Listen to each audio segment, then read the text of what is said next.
and anybody else, enjoy this matchup tonight between the Bedford Bulldogs and the Blue Hawks of Exeter. One of the things I want to get back to, we were talking before about these two teams and the whole matchup, but I got to tell you, I can't imagine the hours of video that both of these coaching staffs have looked at in developing a game plan. So, I really think that another thing on the Bedford defense that's going to help them out is, their head coach is a solid defensive guy. His defensive line gets off. He contains very well, understands that part of the game. And, they're going to go to a 5-man front against Exeter, Mike. That's going to certainly put a damper on their running game. We'll see what Mr. Ball has to kick show. This thing off. Aiello deep. Bedford going from our right to our left, about the 10-yard line. Exeter takes it, comes up the middle, and immediately taken down by 2 or 3 Bedford guys up to the 25-yard line. Yeah, Thomas Morgan. Great outside contain, Mike. So again, you're going to have Cody Morissette under center in the back, and in the backfield, you're going to see a lot of Tucker, number 44, Lowry, 37, Johnson, 22. You're going to see Bobby Cleash out there, number 89. He's going to throw to him from time to time, but you're going to see a lot of running coming out of this Exeter program. So Exeter breaks Morissette under center, 2 in the backfield, 1 off wing. Coming this way, that's Lowry, handling the ball, immediately tackled at the line, maybe 1 yard, taken down. 42, taken down by Owen Brown. Nice, straight, square tackle. Met him right at the line. Defense got off the ball very well, Mike, and gives those linebackers vision to come up and make the stick. When you get a pop like that in the first play, that sends a message. Anyways, Morissette's coming out with the play. He runs to the sideline and gathers with Coach Ball on every play, and then comes out. Exeter breaks, comes to the line. Morissette under center. Wing to the right. Snap, looks, fires in the left-hand side, tipped up, almost intercepted. That was going downfield to Cole Glennon. I was actually going to Tucker and Glennon, to Johnson, and Glennon broke it up. Yeah, Glennon, we just found out, got slated in the game. His right cornerback did a nice job there, had a good jump on the ball. Recognized the pass right away. Good job. Good breakup. 11:09 to play. No score here in Bedford, high on the hill, Bedford High School. Beautiful, cool fall football night. Little overcast. 3rd down and 8. Morissette brings the Blue Hawks up. They're set. 2 in the backfield, wing to the right. Morissette, second guy through, counter back to Lowry. Nice cut back and nice open field tackle. That looks like number 16. That looked like Glennon that got him. Stop. Looks like he did get a first down. Yep. Yeah, I thought it was short. Yep. Handoff to a handoff. That was an interesting play. That was a nice counter. Yeah. And the backside hole was open, and he drilled through at 100 miles an hour. That's what Coach Ball and his staff teach. Get to the hole quickly. All right, so Morissette moves the sticks. 1st and 10 at the 36-yard line of Exeter. Underneath, Morissette, wing, Lowry in motion. First guy through and comes forward. A nice little gain. Again, nice have those offensive linemen, Mike, control the hips of their defender, get them to turn a little bit and get through the hole so fast, literally as the block is developing. That is what Billy Ball teaches right out of the Hugh Byatt playbook. And he does it as good as the best of them. Done it for years. A lot of misdirection in the wing, double wing, straight T, and that's what they've shown so far, and they're moving the ball. It's 2nd and 1 on their 46-yard line with 10:17 to go in the first quarter. Moving from our left to right, Morissette under center. Again, Lowry motion, hand to Lowry right up the middle. Big hole, first down. Gets into Bedford Bulldog territory up to the 49-yard line. Taken down by Jay Collins. Spencer Adams, number 53. And boy, if he didn't get him, he was gone for a lot more yardage than that, Mike. Yeah, no question. Great tackle, open field. They're finding some big holes on that left-hand side, Steve. Well, they're turning the defensive tackles. They're turning them the way they want. They're getting body position. And that runner comes through the hole so quick, there's no time to get separation and respond. All right, so Morissette brings him out under center. Lowry again in motion this way. First guy through. Big hole up the middle. And that was number, what do we got there? 37. That was Lowry. Yeah, it was Lowry, yeah, Mike. The motion man, I believe, was Tucker. Gave it right up the gut to Lowry. But you've got running backs running to different holes. The defense right now is having a hard time picking up. Sorry, Mike, go ahead. No, very tough. 8 or 9 yards per clip, and that's not good for the Bedford defense. You talked about that in the beginning. Well, if they march down and stick it in the end zone. This is so important when you have the double wing, you have that running offense. They got to score first. Straight T behind Morissette on the center. Morissette ready for the snap. Second guy through is Lowry, and he's close to the first down. He did get the first down. Yeah, a lot of push there. Losing the Bedford right now. Don't see this very often. They're losing the line of scrimmage. I would imagine you're going to see some subs coming into the game to give these guys a little bit of rest as it grounds and pounds down the field, Mike. Second thing I'd be looking for is possibly some stunts. You got to mix things up. You can't let this happen. Up to the 36-yard line of Bedford. A very impressive opening drive for Exeter Bluehawks. 8:53 to go. No score in Bedford. Morissette on the center. We've got a wing to the right. Lowry in the backfield with Tucker. First guy through, and he gets nowhere. Yeah, you had a blitz there. One of the linebackers blitzed. They picked the right gap. They were able to close it up, and you got to meet him at the line. So that changes things now for the Exeter offense. They may have to go to the air here, this down or next. And that's what Bedford wants to put him into, put him in that situation. First guy through was Gray, and Gray got nowhere. They got stopped at the line. Matter of fact, he lost a yard, so it's going to be 2nd and 11 with 8:19 to go in the first quarter, with a very impressive first drive for the Exeter Bluehawks. Cody Morissette brings the Exeter Bluehawks up. Got a wing to the right. Say Gray in the backfield, Lowry on the wing. Coming, cut back, double. It's a double reverse again. This time they stop them big time. But everybody's coming. Exactly what I said. What happened?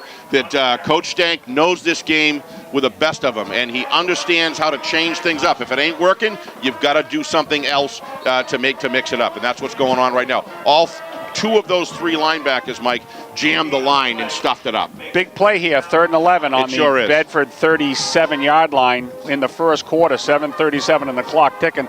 With a running offense like that, this game's going to click by pretty quick. It's a big game, a big play for Bedford. It's even a bigger play for Exeter, Mike. Straight T, Morissette under center. Straight T behind him. 3 backs. Man in motion coming this way, looking to pass, fires downfield, got a guy wide open, he caught it at the 10, cuts back, gets to the 5, and he's dragged down about the 7-yard line. Yeah, just what we talked about, play actioning out of this. What happens, Coach Stank, this is just what two great coaches do, and this is why I love these kind of games, Mike. What does Coach Stank do? He makes the proper adjustments. He's got to bring more guys to the line and get all the gaps covered. What does that do, though? It opens up the play action pass, and that's how this offense works. And that was 22. That was Johnson that came out of the backfield. And, when you're going to run around the backfield, 3rd and 11, you better be on him. Well, they saw the cornerbacks biting down, and they went after it. 1st and goal, Morissette. Hands off to Lowry up the middle. He breaks tackles, and he's almost to the goal line.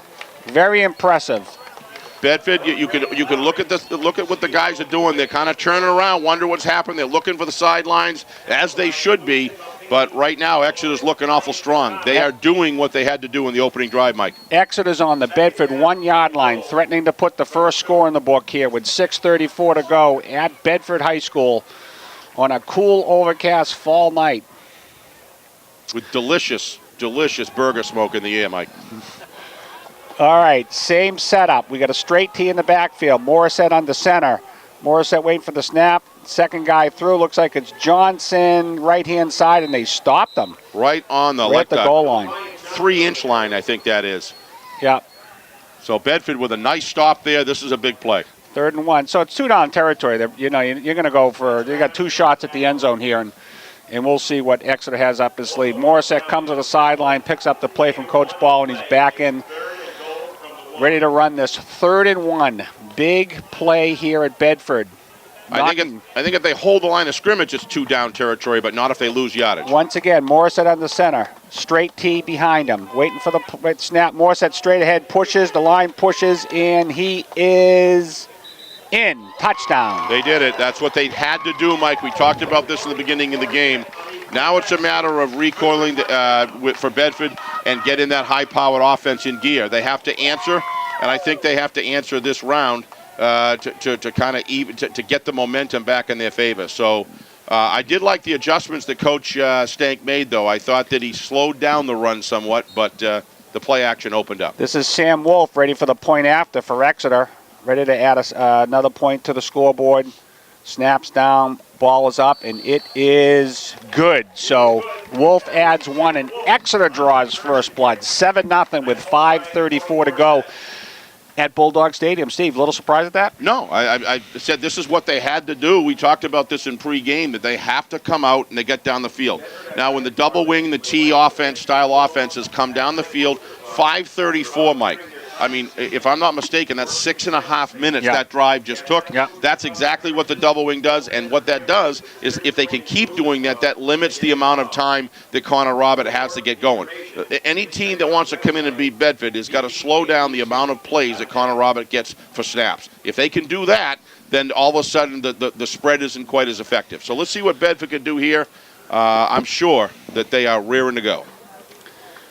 So deep for Bedford, we have, what do we got? With Cole Glennon deep, and I can't see the number there, Steve. What do we got? Looks like Cole Glennon, and looks like 22 or 12. If it's 22, it's going to be Northfleet. So I bet I think that's it is Northfleet. Okay, so yep, it's Northfleet that would make Glennon sense. back for deep for Bedford, and Exeter ready to kick it off. Don't see a lot of runners as tall as Northfleet that can run as effectively he does. He's a great job. Ball's away, deep, end over end. Puts Glennon back at the 10, 15, 20, comes this way, gets up to the 25, turns the corner, is dragged down about the 29-yard line, maybe the 30. Yeah, that's a nice run by Cole. The only thing is he's got to protect himself. You can't turn your back to them like that. You've got to just continue driving upfield and fall out of bounds in that situation so he doesn't get injured. That could have been a bad injury right there. So let's see what the Bedford spread offense and Connor Robert can do to answer this. A lot of this is going to be about the offensive line, providing him the time that he needs to get that vision. This kid can look at multiple receivers. We'll see if he does it Two to the right, two to the left. Anagnos in the background. Monpini in motion. Fake to Monpini. Give it to Anagnos up the middle for 1, maybe 2 yards. Nice job. That they're a lot of action going on in the trenches right now, Mike. It's a violent place right now. Both of these teams want this game. Exeter's looking to establish their D. Bedford can't let that happen. All right, so this time Bedford breaks. We're going to have 1 to the right, 2 to the left. Tight end, Anagnos in the background. Robert ready for the snap. Fakes it. Robert takes it right-hand side. He gets hit once, twice, stumbles forward to about the 35, 36-yard line. Connor just took a 1-yard loss and made it into a 2-yard gain, 2 to 3-yard gain. That was important because what that does now makes it 3rd and 5, Mike, and now they can look at the short pass game. They have to defend that. That gives Connor some more options in his bag. 4:35 to go in the first quarter. Bedford moving from our right to left. Robert in the backfield. 2 to the right, 1 to the left. Looks like Monpini hitting the Monpini far side, tries to turn the corner, does turn the corner, gets up, and he makes a first down. Ball goes out of bounds. Yeah, I think we're going to get a holding on 68. It looked like he was trying. It looked like as the defender released, he had a tug on him. White hat was right there, Mike. Could be wrong, but that's what I saw. Okay, let's see what we got. We do have holding. Yep. And we do have it against Bedford, so that's going to hurt. That's going to bring it back. That's a 10-yard penalty. That's a big penalty, and I'll be honest with you, Bedford's not going to be able to get away with those penalties tonight. If the attitude of Exeter continues, as far as their spirit on the field and their talent, Bedford's got to stop holding. That right there is a huge penalty, Mike. So it looks like 3rd and 13 at this point. Robert comes out, 2 to the right, 1 to the left. 1 in the backfield. That was Northfleet. Fake to Northfleet. Robert comes down, fires, caught. That's caught. And that's number 82. That's Shabrick. They're going to give Shabrick a very good spot there.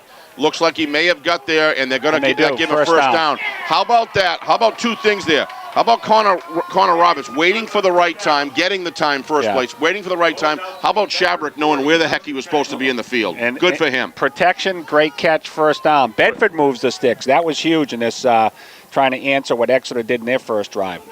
All right, 3 to the right, 1 to the left. In the backfield, Northfleet, fake to Northfleet, fires this way, over to Shabrick again. He's brought outside. He was tackled out of bounds. That could have been a penalty. Tackled by Morissette, by the way. Yeah, it's a wrap tackle, so they're not going to do that. There wasn't any hard. I wouldn't have called that. All right, nice grip. 2nd down, and what do you get, 2-3 yards Looks on like that? 3 yards, it's Mike. 2nd and 7, 3:39 to go. Bedford on their 43-yard line. Robert in the backfield with Norfleet. 2 to the right, 2 to the left. In motion, Mumpini. Hand off to Mumpini, far side. Turns up, 45-50. Big gain, 45-40.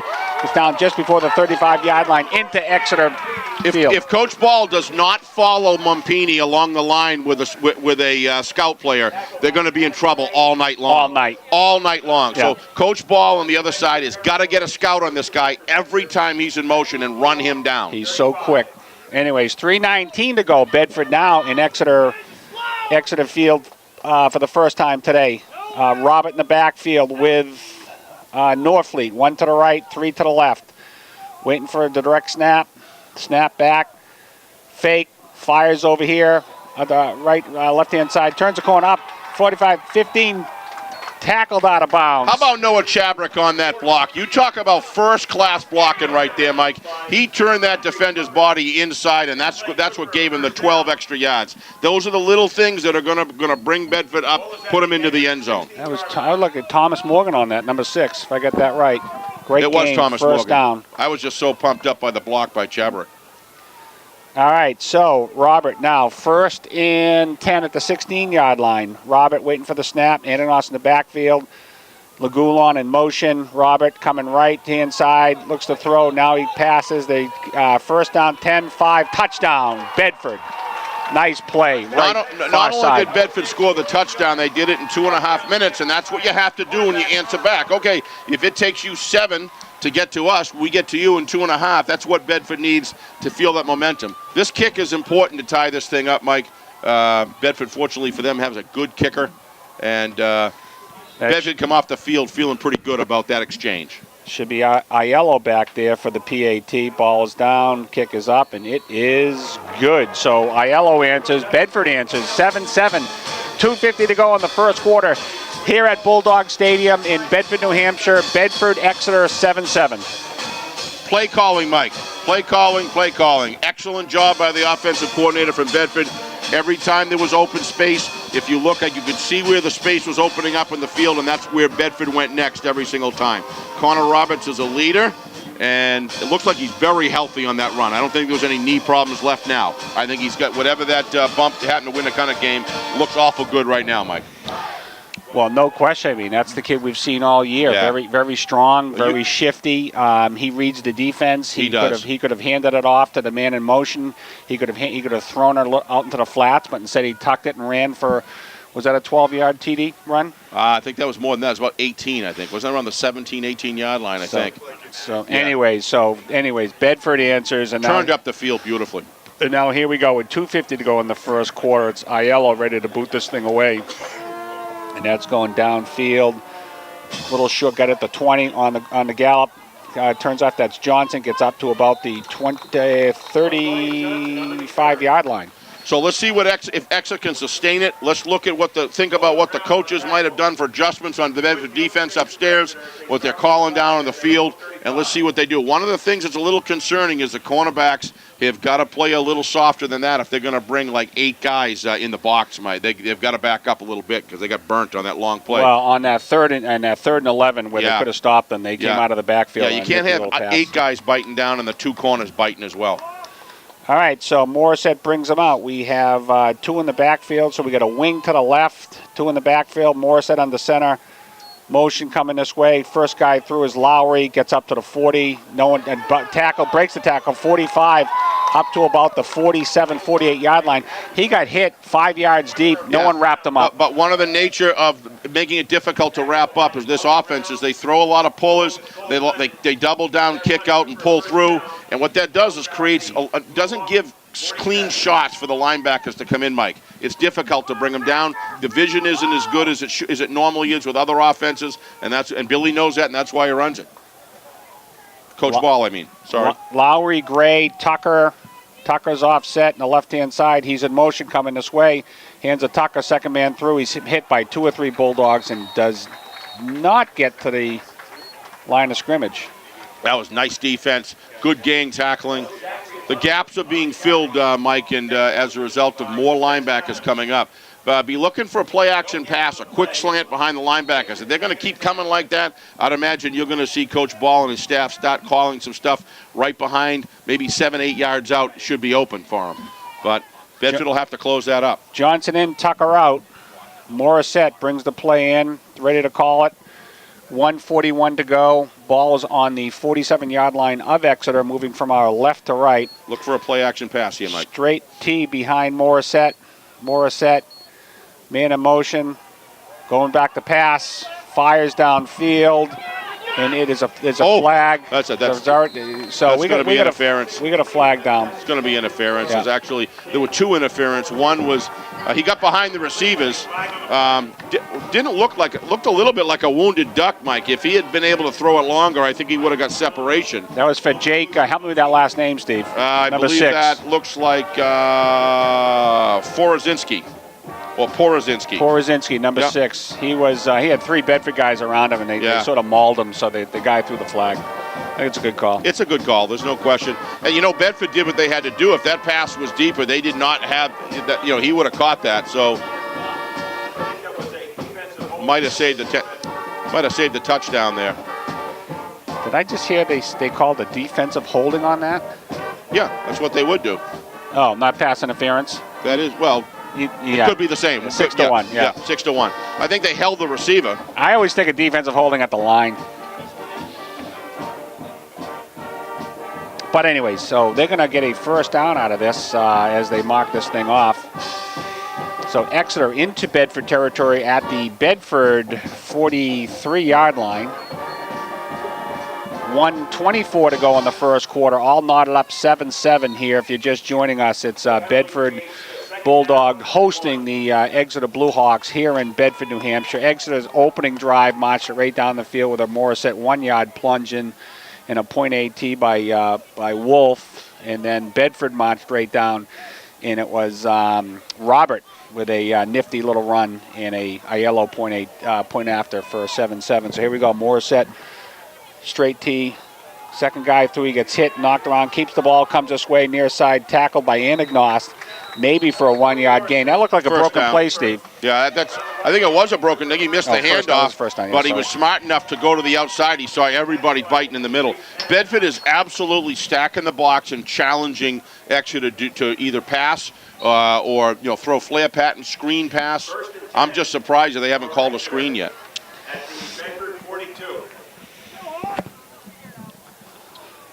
So Morissette just got the play from Coach Ball on the far side, and he's walking it in with under a minute to go in the first quarter. They're going to get this thing off before we change field positions.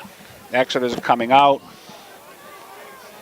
They got a wing to the left. That's Johnson. 2 guys in the backfield behind Morissette. Johnson comes this way, hands right up the middle. That's great. Big gain up to the 31-yard line of Bedford. Looks like a first down. So quick through the hole that, when they start running that wing in motion, the outside linebackers have to freeze, so it makes it real difficult to stop when you're pumping the fullback through the middle 100 miles an hour. That is a first down, Steve, and it's 32 seconds to go, and Exeter will probably get this play off. Morissette comes jogging back to the huddle, makes the play. They come up to the line, got 20 seconds. Again, we've got a wing to the left. That's Johnson. 2 in the backfield behind Morissette. Gray and Lowry. First guy through, Lowry. He's met by a host of Bedford guys. He maybe got back to the line of scrimmage. Yeah, he's lucky he got the handoff on there. Looks like Anagnost came in, made a great stick. Anagnost just comes in square to the line, and he's going to meet whoever's coming. Nice job. And that'll end the quarter. So you're looking on a tie score, but you're looking at time of possession. I've got about 12 minutes for Exeter and 3 minutes for Bedford, but the score's tied. So I don't know what we draw for conclusions there, but both teams are accomplishing what they want to accomplish. There's no question. Exeter did what they wanted to do. They took the ball in the first drive and went right down the field and scored on that quarterback sneak by Morissette. And they chewed up a ton of time on the clock. 75% time of possession with Bedford. But Bedford scored, and they did it efficiently, and that's those who love the spread, although he runs a hybrid spread. He can run the ball too. Yeah. But Connor Roberts having that weapon of a runner with that kind of quality. Yeah. And the other thing is he knows when to run and when not to run. He's just so smart. To me, he makes good decisions all the time. But I'll tell you, Roberts is one thing, but, when Mapini's in motion, if they don't have a scout going right after that guy, he's going to tear him apart. Yeah. You can allow one guy to gain, but you got two guys ripping yardage like that. Boy, that forces Exeter to score, Mike, every single time. No question, no question. So we are ready to kick off the second quarter here, and we've already exceeded the total points from the championship game. Yeah, good point. That's a good point. And we're just not kicking off the second quarter. So here we go. Morissette got a straight tee in the backfield. Morissette on the center, calling the play. Johnson in motion, come this way, looking to throw downfield, deep, and he overthrows his guy. And that was at 89. It looked like Mumpini was right on him. It looked like the tight end, 89. Cleach, yeah. And they try to get him in the game a lot. Surprised they run him that deep, though. You got a cornerback who's fast as lightning going against the guy. I mean, that's easy for him to keep up with. Don't really like that matchup. I like that matchup coming across the field using his height, but going deep like that. That's their second attempt at a pass today, so they don't throw a lot, but when they do, you better have them covered. Yeah, they did that. Mumpini did that time. Straight tee in the backfield behind Morissette. Johnson to the right, comes back, ready to throw again, comes this way. Looks, now he goes downfield and missed a tackle. He comes up, gets to the first down. What an athlete. So what a nice run. What an athlete this kid is. Wow. He knew where the marker was, and he was not going to be denied. And, boy, give credit to Bedford. They gave him as strong a hit as they could, but he was able to bust through. Well, there was I don't know who the Bedford kid was, but first Bedford down. kid had a chance to wrap him up, and he didn't, and he paid. I think he chose to give him a shoulder tackle rather than a wrap, and that's what happened right there, and that's why I was able to get around it. That could be. We got some stats over here from Harry. Harry Kozlowski, the stat guy, 105.1. Steve, you got him? Right after this play, we'll kick it off. All right, so two in the backfield, wing to the right, Morissette on the center. Snap, first guy through, that looks like Gray tumbles forward for a very nice looks 6 about or 8, 7 Mike. yard, Looks 8 yard like gain, yeah. Yeah. They just get through so quickly. It doesn't take a long time that their offensive line has to sustain and secure the block. Got some stats for you here. Looks like total offense for Bedford 78, Exeter 99. Bedford's got 3 for 3 Roberts for 35 yards. Mumpini 1 for 22. We'll come right back. Morissette under center, got a wing to the right, 2 in the backfield. Looks like a fumbled the ball. What kind of play was that? I thought it was fumbled. The ball came kicking up. Yeah, somebody had caught by Johnson. Exeter had their lucky charms this morning. I think they're lucky to grab that. Gray had 5 carries for 36 yards. Morissette 1 carry for 30 yards, and pretty tight, pretty close. Ball's on the 11-yard line. It's going to be 3rd and 1 with 10:43 to go. Exeter going from our right to left, threatening for their second score of this game. Morissette on the center. Again, wing to the right, 2 in the backfield. Morissette ready to call the play.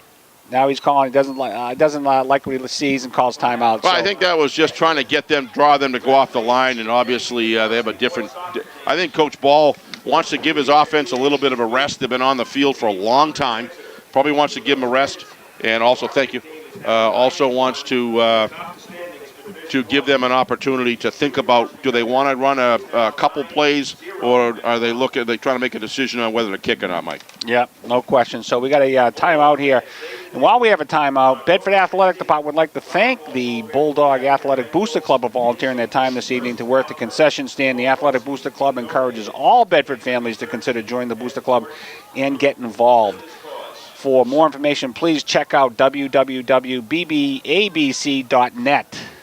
So come on and join the Booster Club. They do a great job. They're manning the concession stand tonight, and those hamburgers and hot dogs. Boy, a family of 4 could come over here and dine for very reasonable money and get some good quality food. Yeah.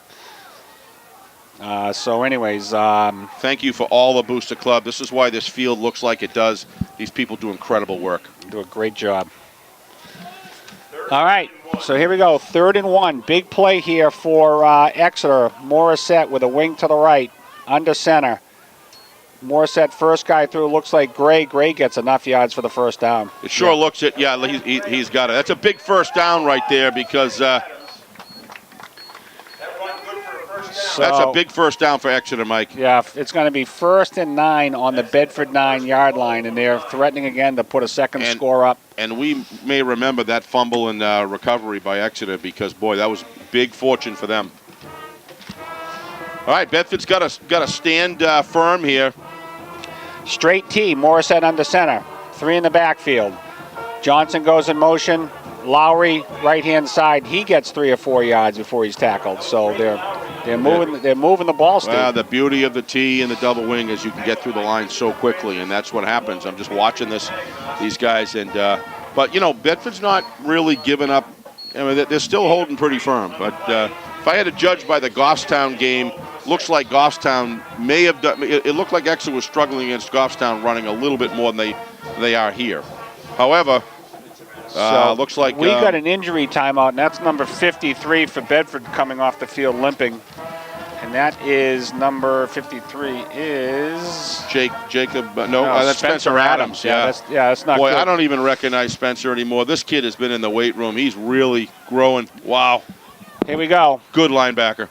All right, so again, Morissette under center, straight T on the 6-yard line, 2nd down, threatening to score. Motion, Lowry to the right, first guy through, and he gets maybe a yard, maybe 2. And that was either... offensive line got good push, but... yeah, that was Gray on the carry. Anagnos very busy tonight, Mike, up the middle. I mean, they're going right at him every play. I think he's doing a pretty darn good job trying to... He's busy. He's busy on both sides of the ball. Yeah, he's being doubled. He's got a lineman coming out on him, and... So he's shedding well. 3rd and 4, definitely 2-down territory. 8:58 to go in the till halftime here at Bedford Bulldog Stadium. Exeter Bluehawks threatening with their 2nd score here inside the 10-yard line. Morissette under center, straight T. It's going to be Morissette firing to the right, and it's a touchdown if he hangs onto it. It is. What a great job hanging onto that ball, Mike.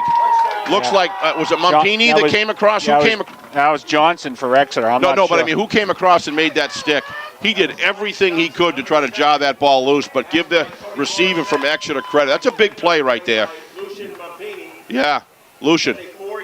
Thank you, Steve. Yeah, Steve Kelleher says our announcer said it was Mumpini, and let me tell you, he laid it on him, did everything he could to gyre it loose, but he held on.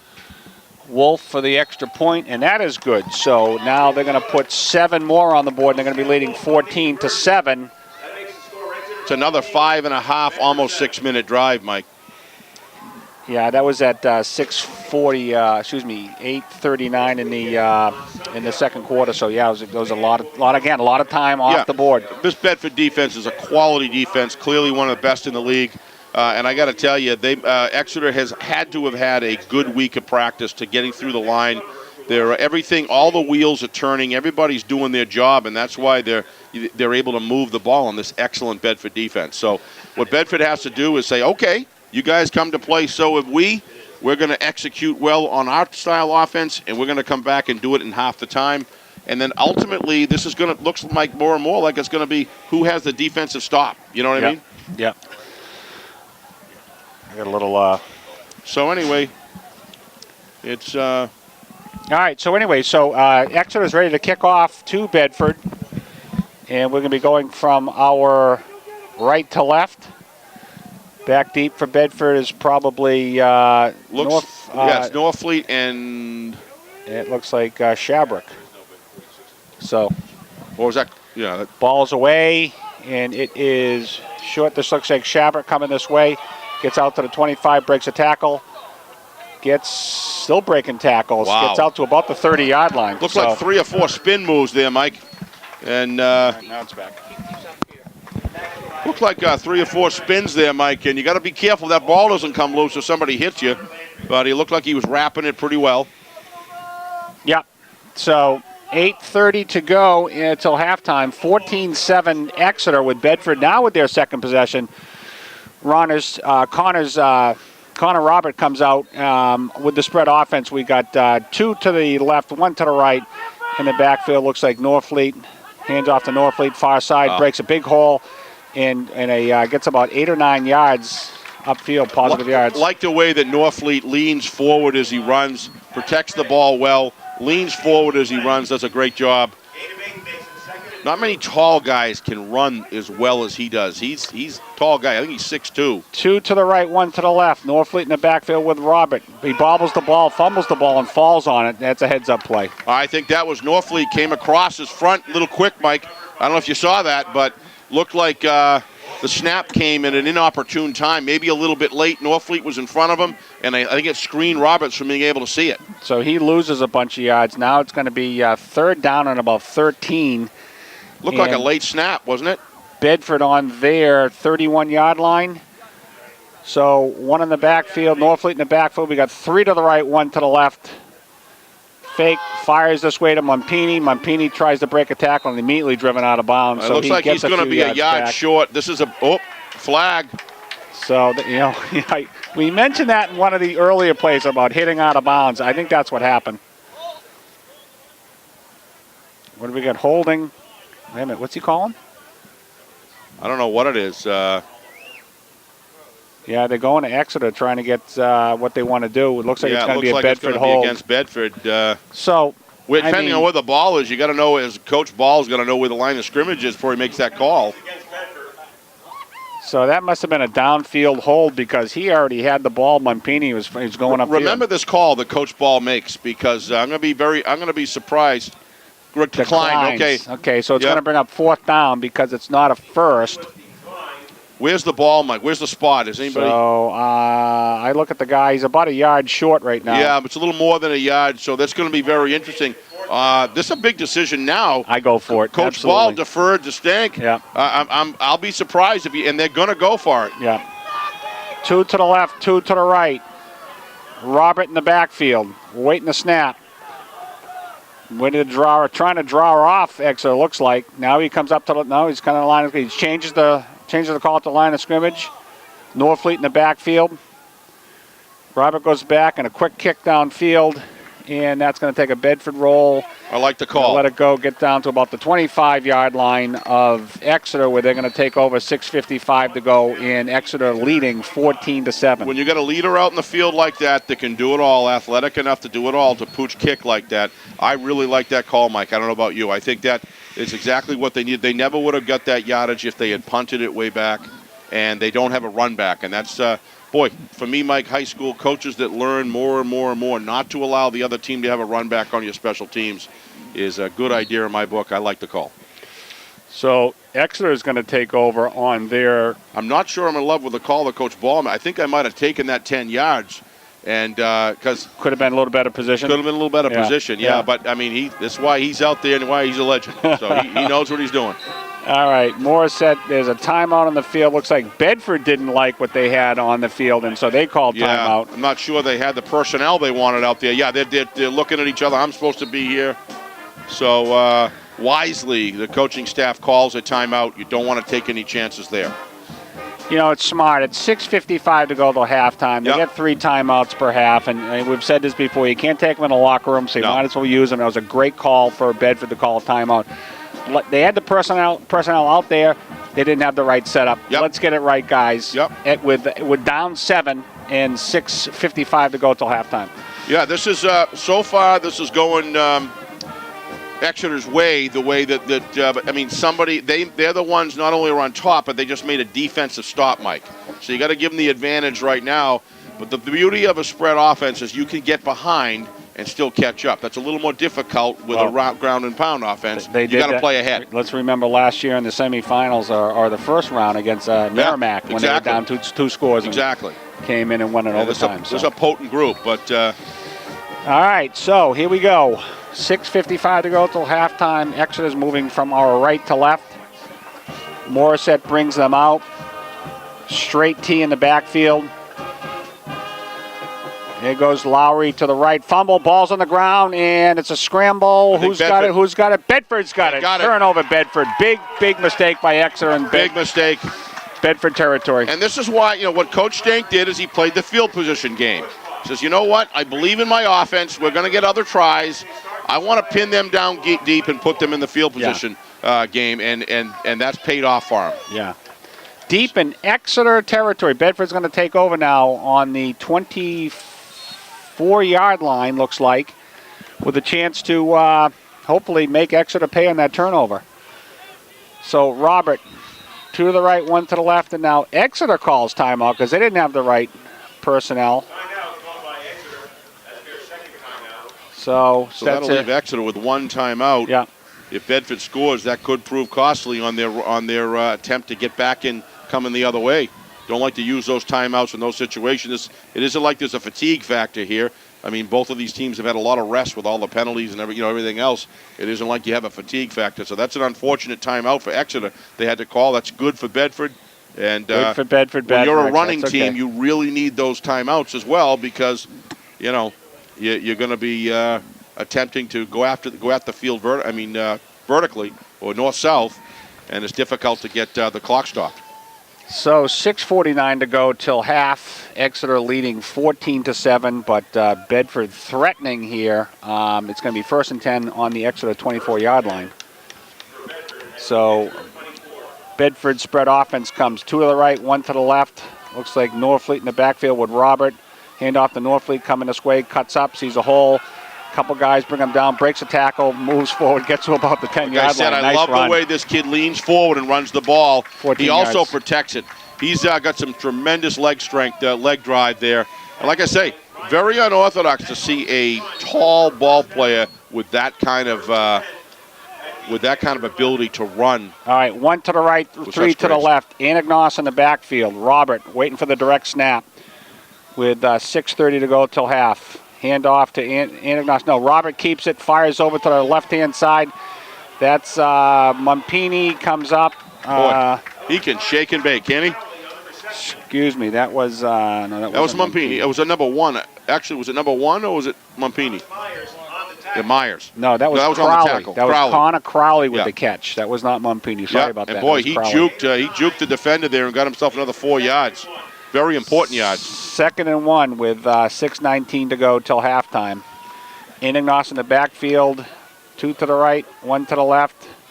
Man in motion, Mumpini. Hands off to Anagnos straight up the middle, and it is a touchdown.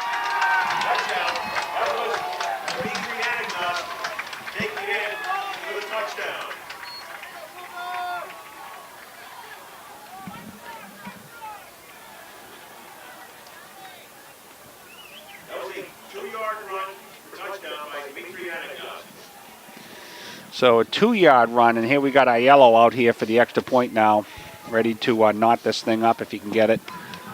Ball is down, kick is up, almost blocked, but that is good. So Aiello adds the 1, and it is all knotted up with 6:14 to go till halftime. Yeah, this is a big one for Bedford. That's a huge turnover right there. Gave Bedford opportunity to get in the end zone. They did it, again, very efficiently. Let's see how Exeter responds to this. What they got to be careful is they got to start holding on to the football. And they got to change the field position a little bit here if they're going to be able to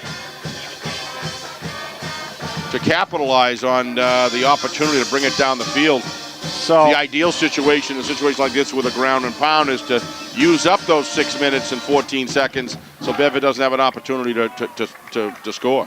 So I'll tell you what, this is not the same game we saw back in November in the championship game. Very different game. Not even close. Not even close. Yep. In so many ways. We got both offenses marching up and down the field and scoring. We got 28 points on the board here in the first half, and we still got 6:14 to go. Plenty of time for either team to score. But, you start having a game like this mature as it moves along into the third quarter. Whoever has a turnover advantage in a tight game usually pans out for them. So that fumble by Exeter was huge. Huge. Leading to the score. All right, this looks like a little, boy, I don't know if that was an onside kick or not, but that only went to the 45-yard line. They were trying to catch Exeter off guard. Don't really get that call. You've tied the game up. You got 6 minutes, 13 seconds left. Put them down deep, Mike. and make them bring it back. But Yeah. they were going for the jugular there. I'd rather have Exeter go 90 yards than, That's my point. than 55 yards. I'm in agreement. Yeah, don't really get that one. Yeah, so 6:13 to go, all tied up here in Bedford, 14 apiece. One of the Exeter front line there deferred to the other guy, and boy, he got clocked. I don't know if you saw it. So straight T in the backfield, Morissette under center. 6:13 to go till half. That's Lowry in motion the other side, second guy through. That's Tucker, big gain into Bedford territory to the 45-yard line. Yep. Gets through the hole very, very quickly. It's difficult. You get 3 backs up there, all veering in different directions, and they're coming at you 100 miles an hour. And, you got to, one of the things, we talk a lot about Connor Roberts. One of the things that, oh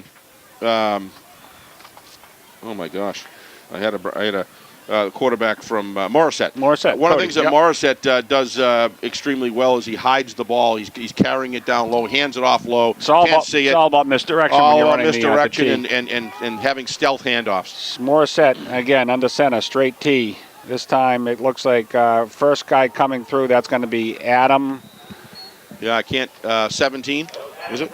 No, Adam Gray. That was 17, Gray? yeah. Yep. With 5:35 to go, and he gets a couple of yards. Yeah, and Coach Ball does not mind that clock running. He wants to drive this thing down as low as he possibly can, get into the halftime with hopefully a lead, and he wants to eat every second that's left here in this drive. And I'll tell you, I'm pretty impressed with the running backs, whether it's Johnson, Tucker, Gray, Lowry. They all got wheels, and once they hit that open space, get through that first line, they're gaining positive yards. So they are. Here we go, under center, Morissette, straight T in the backfield. Looking to call the play. Morissette comes back, goes back to pass, far side, looks downfield, throws a big pass. That's going to be intercepted. That's Toscano with the interception. Great pickoff. I mean, that was like a jump ball, Steve. That was just a jump ball. I mean, that was not an impressive play right there. Bad decision. He actually had the corner to run the ball, Mike. I'm really surprised he didn't tuck it and run. But, I mean, the receiver did have separation, but you've got to set and throw that ball deep. Wow. Bedford really capitalizing on Exeter mistakes. And that's going to be, where are we at? Looks like about the 5-yard line. 5-yard line. So they got 95 yards to go now. Yeah, but they got the football, Mike, got the football. with a potent offense. Yeah. So anyways, Robert brings them out. Looks like Anagnos in the backfield, one to the right, 2 to the right, 1 to the left. Robert direct snap, comes far side, turns the corner, makes some running room, gets a first down, gets out to about the... See the difference? Okay, Connor Roberts, instead of trying to throw the ball way downfield or try to turn it up, he's going to methodically work his way down the field. You have to follow the game plan. I think Morissette glitched on that one, Mike. I really do. Up to the 18-yard line. Nice pickup. Fumbles are going to happen, but that's a decision mistake. 2 to the right, 2 to the left. Ananas in the backfield with Robert. Robert waiting the snap. Snap comes back. Robert drops back the pass. Plenty of protection. Fires far side. That's picked up, caught. That's to Shabrick, and he gets to the... Well, you got a first down on that one. I mean, let's face it. Connor gets a lot of time to throw because he's got a good offensive line. I agree with that. Having said that, this guy sits in that pocket, and he scanned 3 receivers right there, and his release is as quick as I've seen any high school quarterback ever had. 4:38 to go till halftime. Bedford with the ball and moving. 1st and 10 on the 30, going from our left to right. Robert, hands off, looks like the Anagnos comes this way, and he got pulled down kind of awkwardly. I didn't like the way they tackled. Whatever, that didn't look good. Too slow to the line, and that's he's hurt. Yeah, you called it, Mike. You could see. Hopefully it's nothing serious. You always hate when they grimace in pain like that. He's trying to get up. He grabbed his knee, I know that. Yeah, he sure did. It was an awkward, I saw the back twist, and I knew it was kind of awkward. I just didn't realize he was injured, so we'll see what happens. Maybe it was just a little twist, and they'll... Tough kid. Yeah, he's a tough kid. He's going to be missed. I'm not sure he's coming back into the game with a something like that. You know, you got to make sure you turn this over to the trainers. The trainers are going to be giving him the green light or not. But this might be a kid who needs a night off, ice and Advil. Let's get healthy. Good luck. Let's see what happens. Good luck in trying to convince him to do that. Well, the kid wants to come back in next play. What I would do is not make him a target again, And if you're going to if he can come in, if the train is clear, Bedford put him on defense. Montpini in motion. Roberts back under a lot of pressure, and he's going down. That was an excellent drive. And you know what? It's the little things. What did Connor do in that situation, Mike? There was no way there was anything going to happen from that. He tucked the ball. He knew it was coming, and he went down. Don't fumble the ball. Don't allow it to get slapped away. All right, so we got Norfleet in the backfield with Robert. We got 2 to the right, 2 to the left. 3:36 to go till halftime. All knotted up, 14 apiece. And Norfleet's back in. Robert awaiting the snap. Snap back. Fakes to Norfleet, looks downfield, plenty of protection, comes this way, still plenty of protection, fires downfield, and it is intercepted. Yeah. Tough one there, Mike. Shouldn't have thrown that ball. Connor's coming off the field, he knows it. What a nice job working his way out of the pocket. I thought he really looked clean. I was ready to but he just shouldn't have thrown that ball. There was 2 men covered right there within a yard and a half. Yeah. I know he'd like to have that one back. Absolutely. That was Ryan Johnson with the interception for Exeter. He's a two-way kid, so. These 2 good football teams, Mike. Here we go. Now, Exeter's got a chance. We got 3:19 to go till halftime, all knotted up 14 here at Bulldog Stadium. Morissette underneath, straight T in the backfield. Lowry in motion away. Second guy through, that's Tucker. Big hole, comes this way, 40. Breaks attack. Good open field tackle by 16. Yeah, that's Cole Glennon, I Cole think. Glennon. Yeah, that's a big tackle. He's been doing that ever since he's been a youth. And solid football player. That's not easy, Mike, to open field tackle an athlete like that. Spencer Adams just came off limping. He's on the sideline. They're trying to get him off the field. So a couple of big defensive Bulldogs. He was limping earlier, Mike, when he came off. I wonder if he re-injured something that was, I hope not. 3 minutes to go till half. Morissette under center, straight T in the backfield. Come through, second guy through, that's a Lowry. He gets hit by a Bulldog and dropped down, but he got some positive yards. He did. He just stood up. Ryan Toscano right there. And Ryan came right at him. He gave him everything he had, but boy, they're coming through that line 100 miles an hour. So Exeter hustles to get the ball. 2:34 to go till halftime. Tied at 14. Straight T in the backfield for Morissette. Morissette, second guy through. That's Lowry. He gets nice at job. The field at the line of scrimmage. 42, Owen Brown, Mike, with the tackle. What a great job. So coming up to 2 minutes till halftime here at Bulldog Stadium. Exeter trying to get another touchdown on the scoreboard before halftime. The hitting out there, Mike, is fierce right now. It's been going on for the whole half, and that's why you're seeing a lot of these guys. The body starts to fatigue. It just starts getting contusion after contusion. These guys are bringing it. There's a lot of spirit in this game, and boy, this has been my favorite game to watch of the year so far. How about you? Absolutely. Straight T behind Morissette. Morissette ready to make the call in motion. Lowry far side, second guy through. And he gets met right away, and he gets nothing. We got a flag down. Yeah, this looks like a head issue. Somebody, not a head being hit.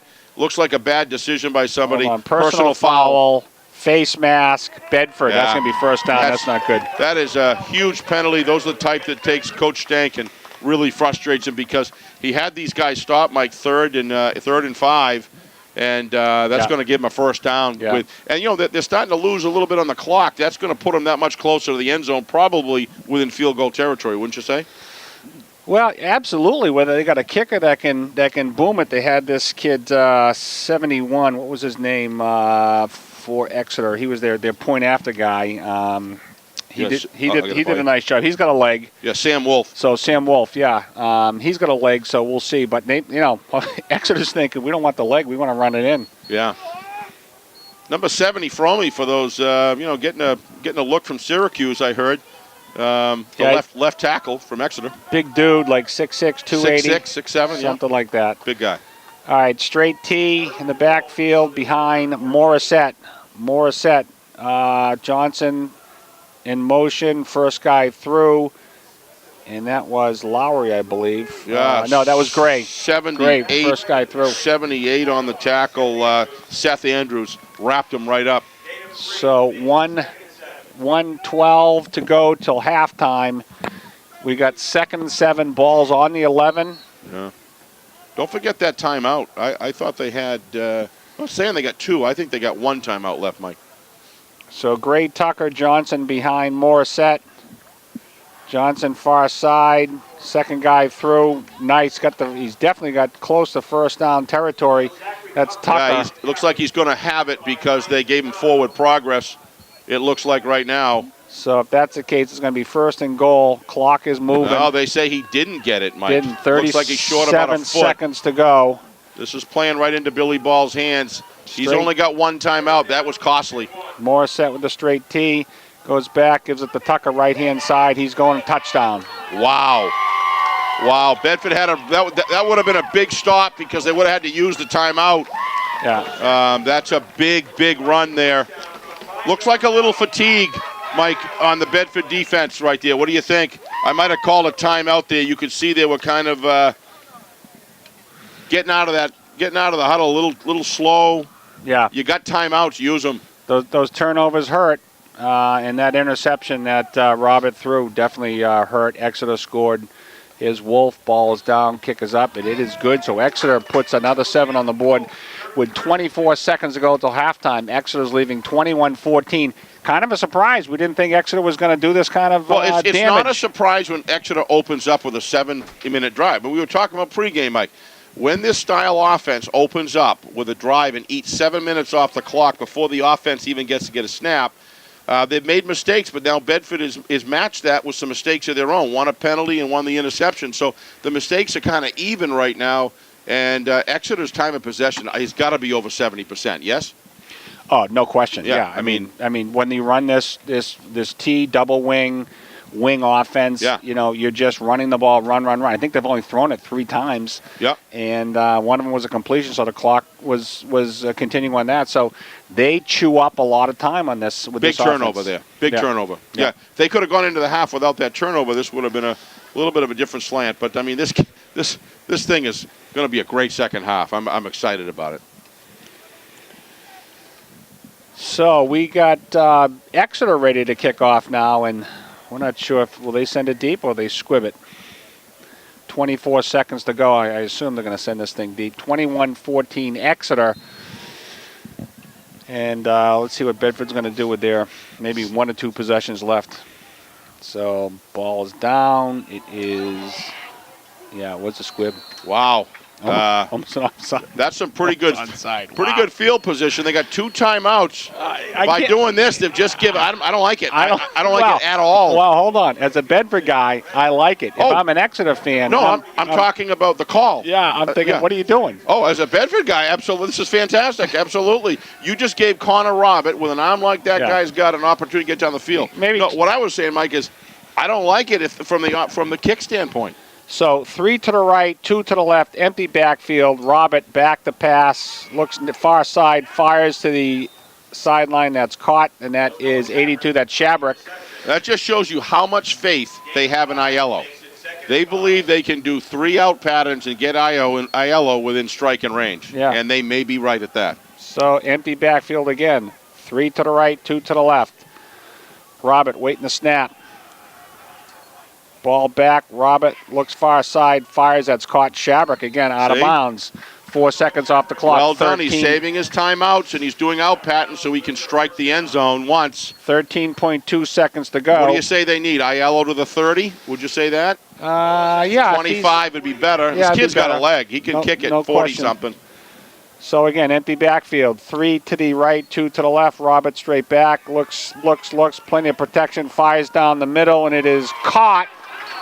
And they'll have to call a timeout. That's Mumpini with 6 seconds to go. Flag down. Oh, man, that's in the holding territory. I don't know if that's roughing the pass. It's either roughing the pass or holding. I didn't see after. I was looking downfield. Yeah, I was looking downfield too. And I don't see. I didn't see Connor Roberts go down. Let's see. Yeah, look, I saw the coach look frustrated. It's coming back. It's coming back. They're walking it back. It's got to be holding. Yeah. You just can't do that. Connor's wide open with 1-on-1. Let it go.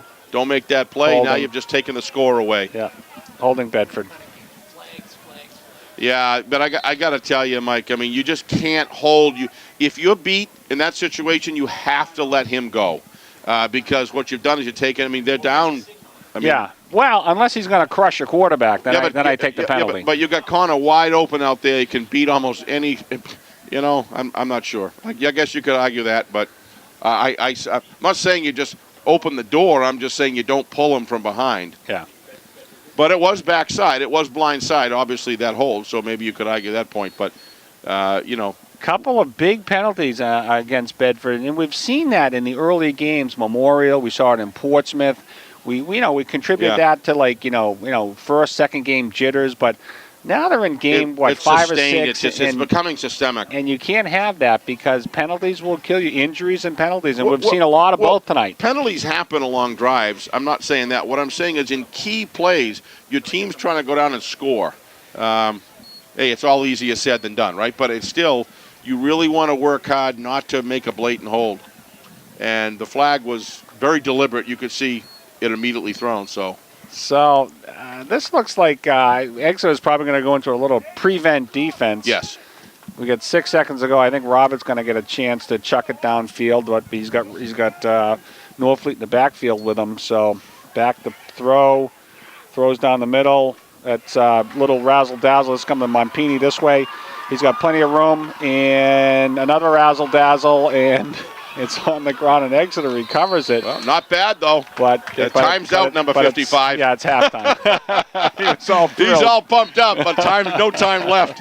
It's not the end of the first or third quarter. Hey, listen, just want to announce that Harry Kozlowski does have an interview with Coach Stank. He's going to talk about the last 2 games. We got the band coming up. We got, so you stick around, radio, TV, BCTV, and 105.1 radio. We're halftime with the score Exeter 21 and Bedford 14. And we'll see you guys after the band and after halftime. Look forward to it, Mike. So Exeter will be going from our right to left as we start the second half at Bedford Bulldog Stadium on a very cool, cloudy fall football night. Exeter kick down deep, end over end. That's going to come to Shabrick. Shabrick comes over to 15. It's up to the 20, 25, gets to the 32, 33-yard line before he's brought down by a host of Hawk players. So, anyways, Bedford's going to take possession. And again, whoever scores next, huge, Steve. Well, this is big for Connor. Bedford has to play mistake-free football in the third quarter in order to get back into this game. They cannot afford another turnover for sure. Exeter is just running the ball too well. And this is a big test for the Bulldogs and Connor Roberts to lead them down the field. Norfleet in the backfield with Robert. He's got 2 to the left, 1 to the right, waiting to snap. Snap comes back. Norfleet far side, 20, 25, gets to up to the 40-yard line. Now cuts back, still not tackled. Comes this way, 45, almost to the 50-yard line. And I thought I heard a whistle, but he didn't, and he kept going. And secondly, Connor Roberts is not in the game, Mike. Oh, hold on. I thought that was Robert. Who do we got? No, that's number 6. Oh, that's Morgan. That's Morgan in there. That's interesting. And as we scan the sidelines, I don't see him. He had a knee block. He didn't play last week because he had a knee problem. Last week he had a knee problem. Let's hopefully that's not the case. So Morgan's out there. Morgan got his first victory, by the way, when he filled in for in Spalding. So, anyways, this comes to Morgan holds the ball, holding it like a loaf of bread, hoping he can tuck that in. But he gets positive yards. So yeah, nice 7-yard gain there, Mike. Yeah. Kid looks good. And he's got to carry that ball, hold on to that ball a little tight. He's kind of putting it out there like a loaf of bread. So Thomas Morgan is a junior, 5'10", 170, and he's running the Bulldog offense. So here we go, 2 to the right, 2 to the left. Norfleet in the backfield with Morgan. Morgan waiting for the snap. Snap comes back, kicks back, little dipsy-do coming this way. That's Lagulon coming to the 40 of Exeter, and he's tackled about the 36, 37-yard line. Heck of a job by number 22 from Ryan Johnson. Making that outside, fighting for that outside position to turn that run up. Nice job. He's another two-way player for Exeter, good athlete. 10:37 to go in the third quarter. Bedford moving the ball, Mike. We'll try to get an update on the quarterback, Robert. Norfleet in the backfield. Snap comes back. Morgan this way fires. Incomplete, going downfield. Yeah, this kid Johnson, is it Johnson, 22? Looks Brian Johnson playing some solid football here for Exeter. Little high on that. Want to get that. Went to Glennon on an incomplete. On an incomplete, yeah. So Morgan in the backfield with Norfleet. 10:23 clock has stopped. 21-14 Exeter in the third quarter. 2nd and 10, ball on the 36. Morgan waiting the snap. Norfleet in the backfield. Hands off to Norfleet, immediately tackled for a loss. Yeah, this doesn't Nice play. Yeah, nice play. Waited too Good long on that containment. one. Waited too long. Took way too long to develop. Third down. This is got to put together a couple plays here, Mike. Loss of 4. Okay, so here we go. Empty backfield for Morgan. 2 to the right, 3 to the left. You're going to see some Exeter guys trying to rush this thing. Morgan back, plenty of time. Wait, downfield, fires, incomplete. That was to Glennon, and it was a little short, but catchable though, Mike. Catchable, but he would have been short on the first down. He would have been a couple yards short, but probably may have gone far in that situation. Would have been what, 2 yards short? Yeah. So Exeter holds Bedford here. Defense got to come out strong here. Crowley's back to punt. And back deep is Johnson for Exeter. 9:46 to go. Is that Connor Robert down there with the... Oh, he does. He's got his arm in a sling. That's not good. With tons of ice on it. Kicks away. Short. Bedford's trying to down it inside the 20 to about the 15-yard line where Exeter's going to take over. So, Mike, when did that happen? He was in right at the end, so I don't know. Don't know, but it does look like he's in a sling down there, and he's got ice on it. So, and it's his left arm, so it's not his throwing arm; it's his non-throwing arm. So, we'll try to get a report on Connor Robert and see what's happening. But right now, it's Morgan in to take the helm over for Bedford and see what he can do for sick bay for Bedford's getting getting a little deep. Getting a little deep and full over there. All right, so Morissette, wing to the right, 2 in the backfield. Morissette on the center. Morissette, second guy through. That's nice job filling Tucker. The hole there. Who was that made on the stick? I'm seeing him get up. Great job. Tucker, no gain. Looked like 78. Francis was in on it and somebody else. Nice job by Bedford. So 1 yard gain, 2nd and 9, 9:14 to go in the third quarter with Bedford down 21-14 to Exeter. Exeter with the ball. Trying to move. They are moving from our right to left here at Bedford Bulldogs Stadium on a nice, cool, brisk fall night for fall football here in Bedford. Morissette straight T behind him. Morissette's under center. Waiting to snap, man in motion.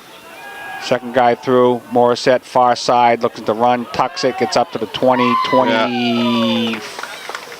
Just what we were talking about, Mike. Clearly, the coaching staff talked to Morissette about this, and that's what you need to do. There was nothing there. Don't force a pass.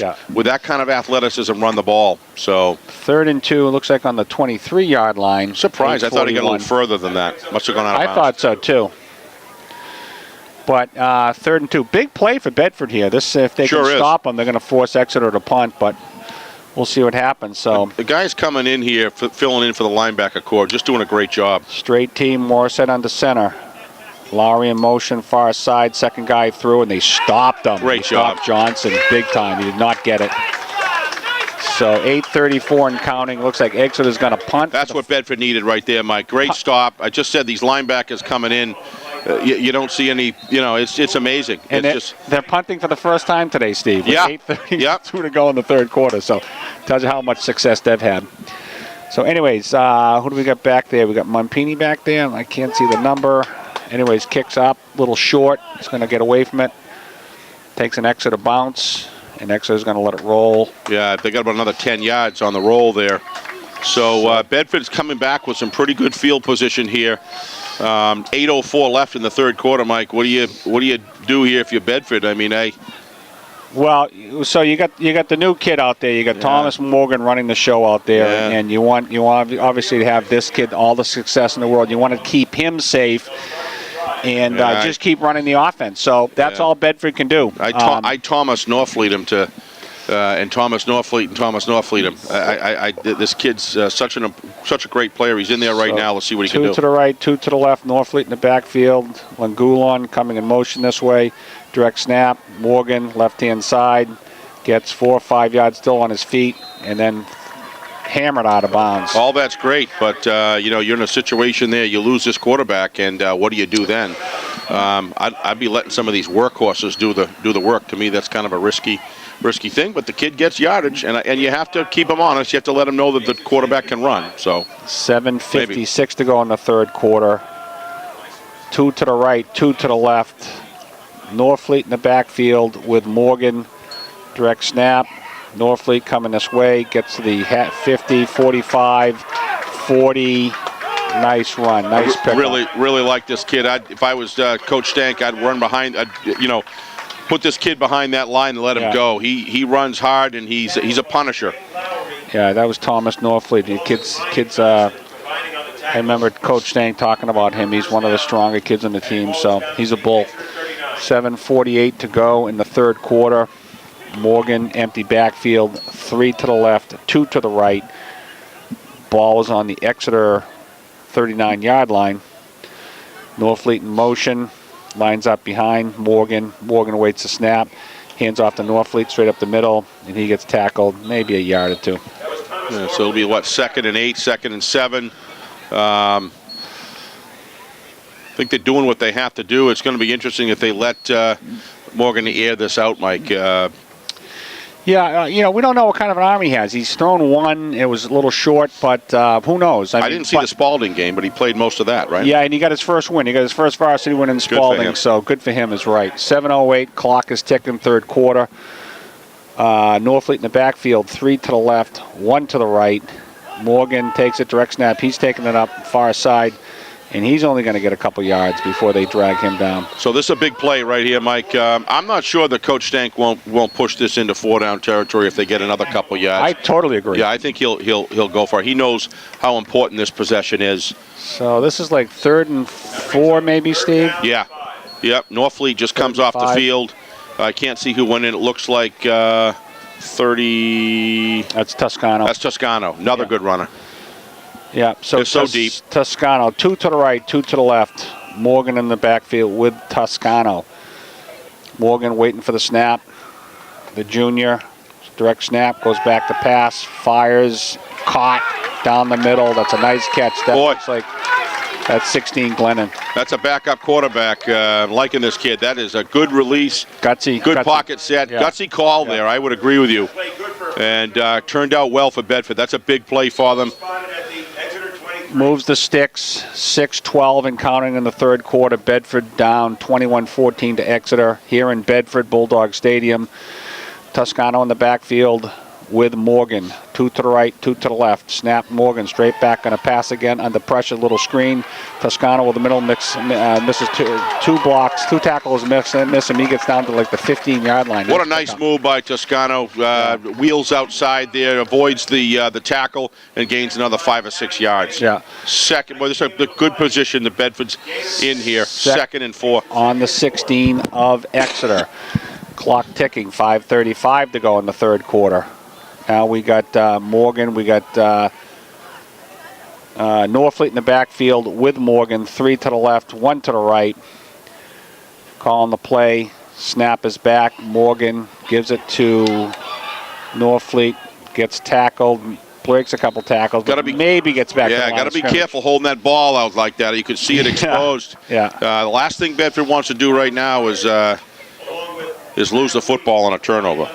So the one thing they're getting close to is they're getting close to Aiello's leg distance. So there's a possibility you're going to see Aiello out there to kick one if they don't get this thing. It's 3rd and 4. Yeah, I would balls agree. On the 16, 4:52 to go. Doing a good job leading the offense here, Morgan is. He did a terrific job. 3 to the left, 1 to the right. Norfleet in the backfield, direct snap. Morgan comes up the middle, gets more on his feet and gets tackled. I'll tell you, that was a touchdown saving tackle by Ryan Johnson for Exeter. Love the play call there. Clearly they were fanning out, trying to stack and stuff the off tackles and leaving the A gaps open, and they went right after it with Morgan, and he did some nice runs, some nice yardage after the initial hit. 1st and goal. Ball's on the 5-yard line of Exeter. Bedford threatening with the backup quarterback, junior Tom Morgan, running the show. Doing a heck of a job so far. 2 to the left, 2 to the left, 2 to the right. Norfleet in the backfield. Fake, fires this way. Oh, that was almost intercepted. That wow. wasn't, yeah, Don't understand that call. You're driving the ball down the field. The defensive line is really struggling at this point for the Blue Hawks. Yeah. And you run that play with a backup quarterback. Don't really get that one. But, hey, they made it okay. They dodged one. They dodged a big one right there. Exeter, way too risky. Exeter should have had a pick on that one. Yep. And if he broke free, could have gone back all the way. It could have been a pick six, Yep. no question. So 4:30 to go with the clock stoppage, and looks like we got Toscano in the backfield now. Yeah. And they're rotating them very well, Coach Hank. Lugano in the backfield. So 2 in the backfield with Morgan, 1 to the left, 1 to the right, 2 to the right, 1 to the left. Morgan, hands off. This is Toscano, right-hand side, dives to the end zone. This kid is fumble. Oh, did he fumble? Oh, they're calling it. They are. They didn't. Did he break the line? What do they got? It's going to be an interesting call. Exeter. It's going to be Exeter's ball. Oh, wow. That is a huge play in this game, Mike. Huge play. Yeah, it looks like there was a flag. It'd be interesting to see what happens there. Toscano's coming up limping. That's not good. Yeah, he really went after it, too. So they're checking to see what the flag is, and they're checking to see because there was a fumble. Ball popped out. Here we go. Got the man with a white hat. Yeah, we have holding against who? So they're giving it to Exeter. I don't know what the explanation was, but Exeter gets the ball. What he was saying was it was a holding call against Bedford. Exeter declined, and then they recovered the fumble in the end zone. They're going to take that, and they're going to be on first down. Come out to the 20. I'm glad you picked. Were you lip reading? Because he didn't motion it. What he did is he did the holding signal, Yeah. and what he did was he kind of went like this, Mike. He kind of touched his hands. A little confused out there, but that's it. Bottom line. That's what happened. Bottom line. Exeter has the Bedford ball. fumbled at the goal line. Yeah. Exeter takes over on the 20 with 4:21. So the only saving grace here is this happened with 4:21 in the third quarter, Mike, not the fourth. Yeah. That would have been huge. Plenty of all time. right, Morissette with a straight tee behind him takes over at the 20. Second guy through, and he immediately gets gobbled up by a host of Bedford tacklers, and he goes nowhere. Yeah, I'm surprised that he's not unleashing. That was Lowry. Yeah, I'm really surprised that he's not unleashing Morissette to pass the ball a little bit more, because Bedford's stacking 8 guys in the box, and there's open space on the outside curl. I think don't be surprised if you see that coming up here, if Bedford continues that D. Yeah, well, we'll see. So here's Morissette, brings him out. Again, straight T in the backfield. Morissette on the center. Look for a play action defense. Here.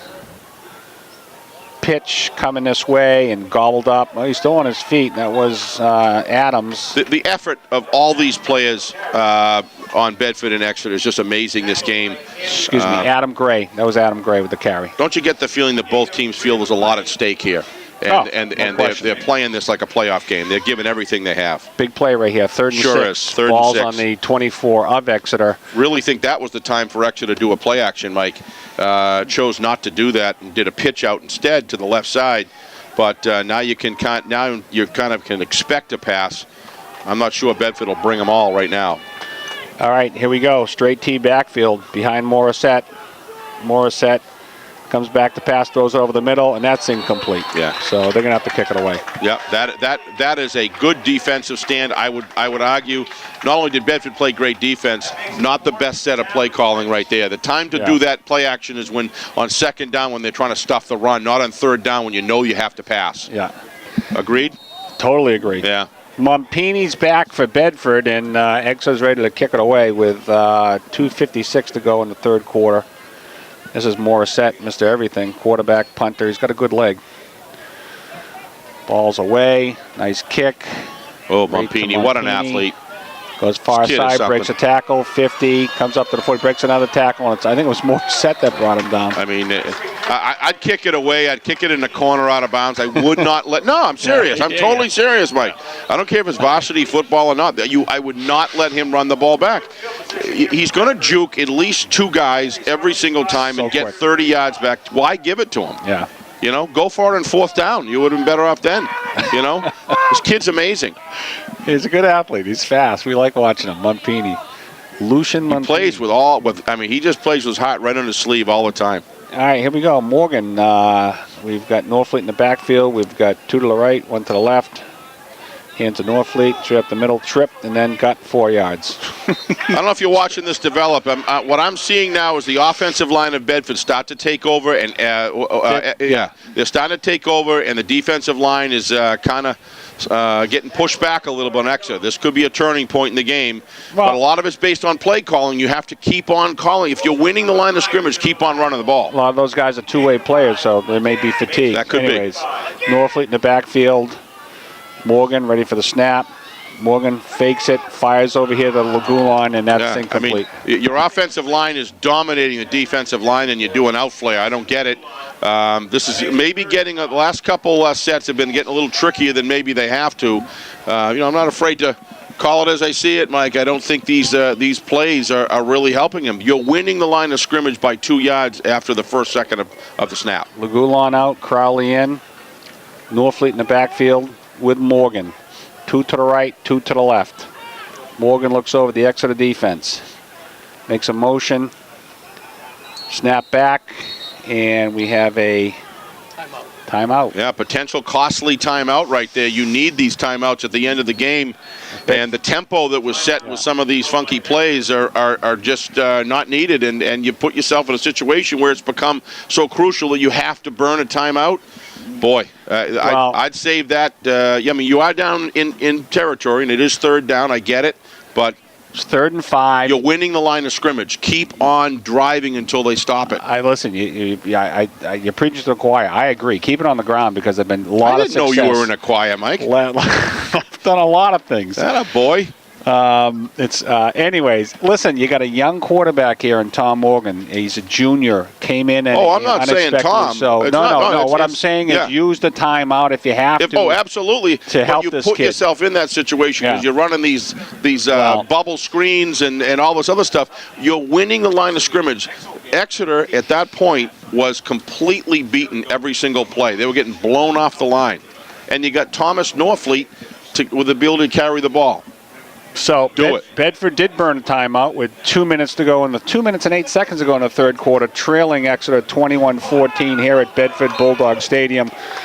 And it's 3rd and 5 on the Exeter 30. So Norfleet in the backfield with Morgan, snap back, Morgan back to pass, plenty of time, fires downfield, and that's going to be intercepted by Morissette. So 2 costly turnovers at Bedford in consecutive drives, a fumble and an interception by Morissette. What you did right there is you put so much pressure on your backup quarterback, and now you got a situation where you don't want him to start thinking too much.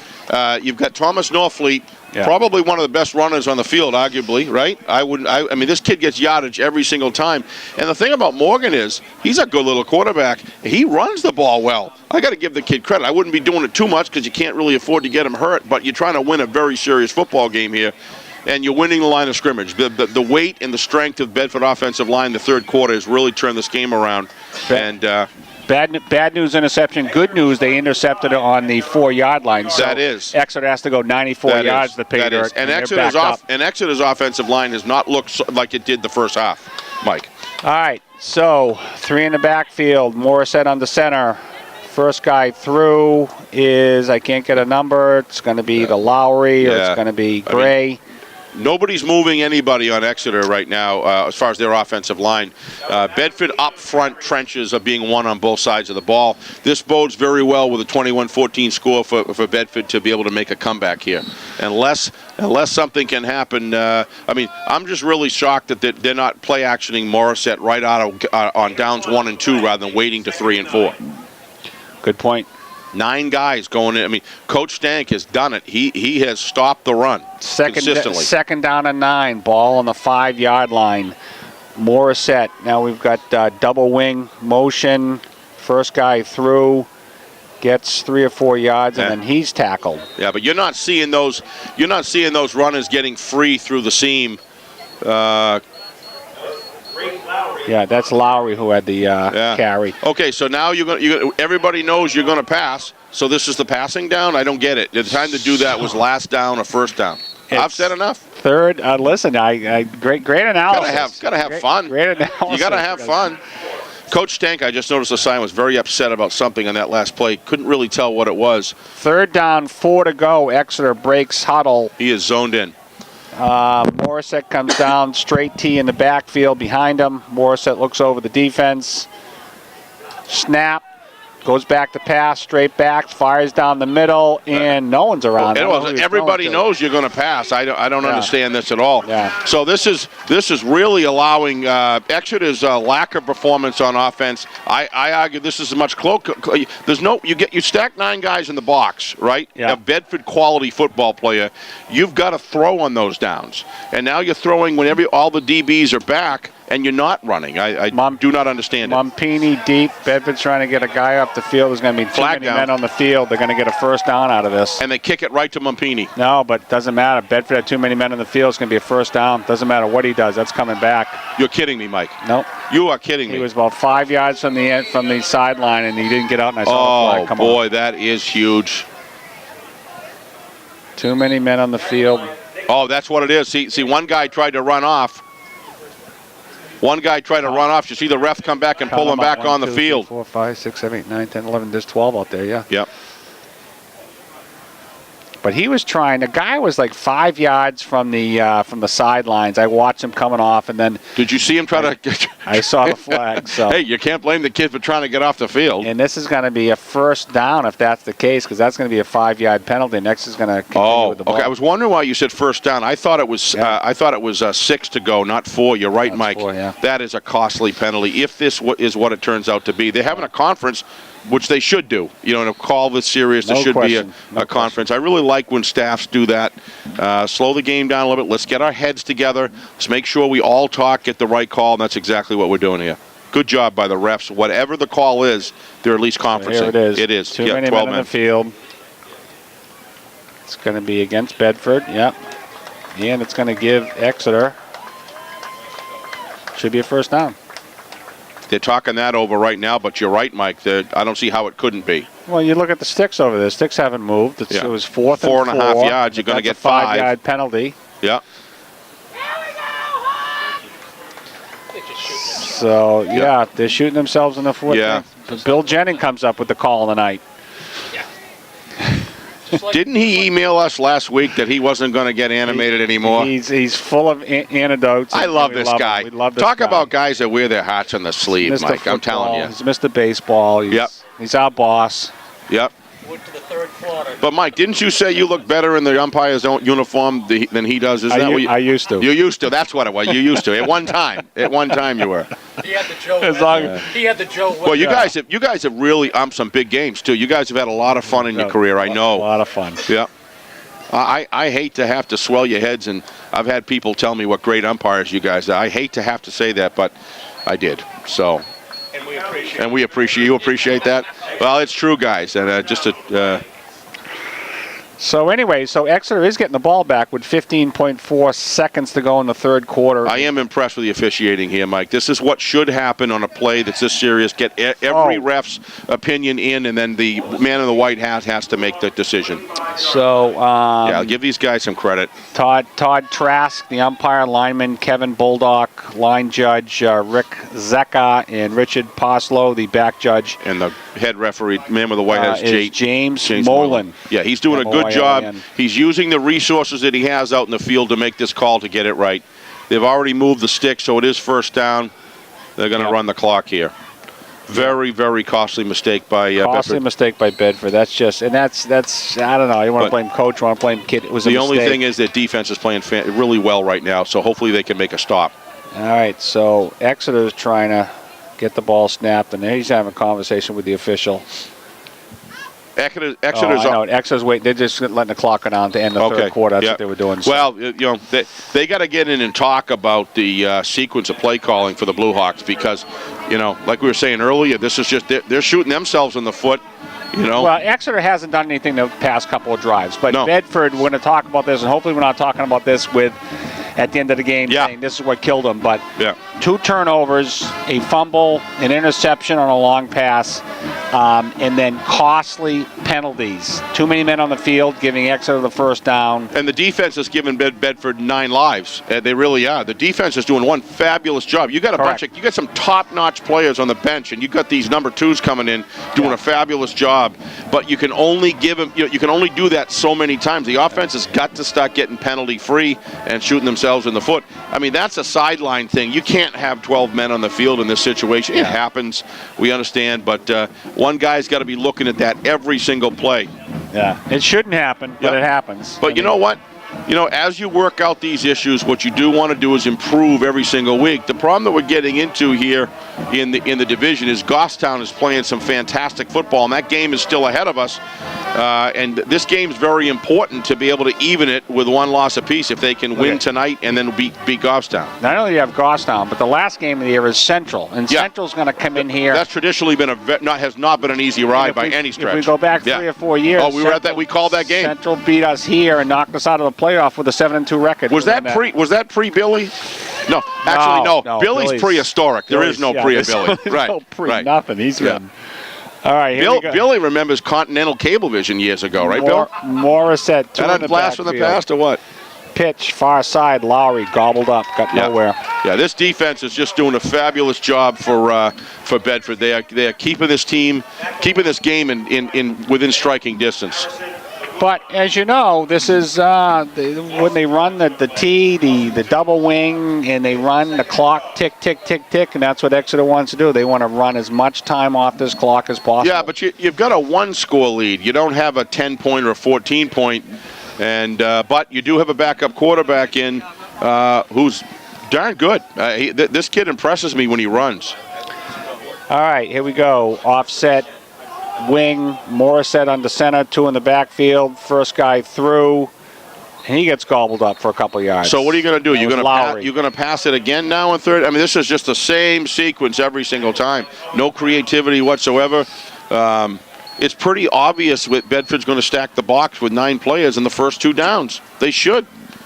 They got to watch 10:55 to go in the third quarter in the game with Exeter leaving 21-14. Exeter with the ball on their own 25-yard line, 3rd and 10. Big play for Exeter here to either move the sticks or a huge play for Bedford to stop them and force them to punt. So offset wing, 3 in the backfield. Mixed nowhere. Boy, that was a great stop. Yeah, there's no question in my mind. That's exactly, Mike, you hit it in the head. Johnson. He's trying to run down the time in the fourth quarter. Has to be. And he believes that because Connor Roberts not in the game that he can stop this offense with his D. Morissette back, and you know what? You know what's interesting? Bedford had to call a timeout because they couldn't get their So now they're down to one timeout. Yeah. And I'll tell Coach Stank is wild right now. Well, Coach Ball and Morissette, when they knew they were going to punt, because Morissette's the punter, so he's out there anyway. So he doesn't have to bring in another punter to chew time off the clock. And he was catching Bedford with 12 men on the field. With 12 guys in the field, so he had to call a timeout, or it would have been, it was a 4th and 14. So is this the same mistake that wasn't corrected from the last punt? If that's the case, then there's real problems there. But that's serious. Tip your hat to Morissette, who's the quarterback and punter. Who read it. And just he may have got signaled from the sideline, too. You don't know. So Bedford did have to chew up their second timeout. They're down to 1, and you're right, Steve. That could come back to haunt them later on in the game. But well, I mean, Connor can get the ball down 2 minutes. You've got a backup quarterback with far less snaps. I mean, you want to give him the opportunity to communicate with the coach with the sidelines. Those timeouts are huge. Mompini back around midfield. Morissette ready to punt this thing away. If they kick it right to Mompini, I'm telling you. Snap is back. Morissette back. Nope, they didn't that time. They went sidelines on that one. Yeah, but Bedford's going to get a good great field position. They're going to be down at the 40-yard line, I think. 45? He's at the 45. Bedford's going to take over on the Exeter 45, going from our right to left. 10 minutes and 10 seconds to go in the game. I'm a little shocked. There is no question that Coach Ball is attempting to run out the clock, and I'm just shocked when you get offered 9 guys in the box like that, the play action pass is just wide open. Screen pass is open. Everything's open. All right, Norfleet in the backfield with Morgan.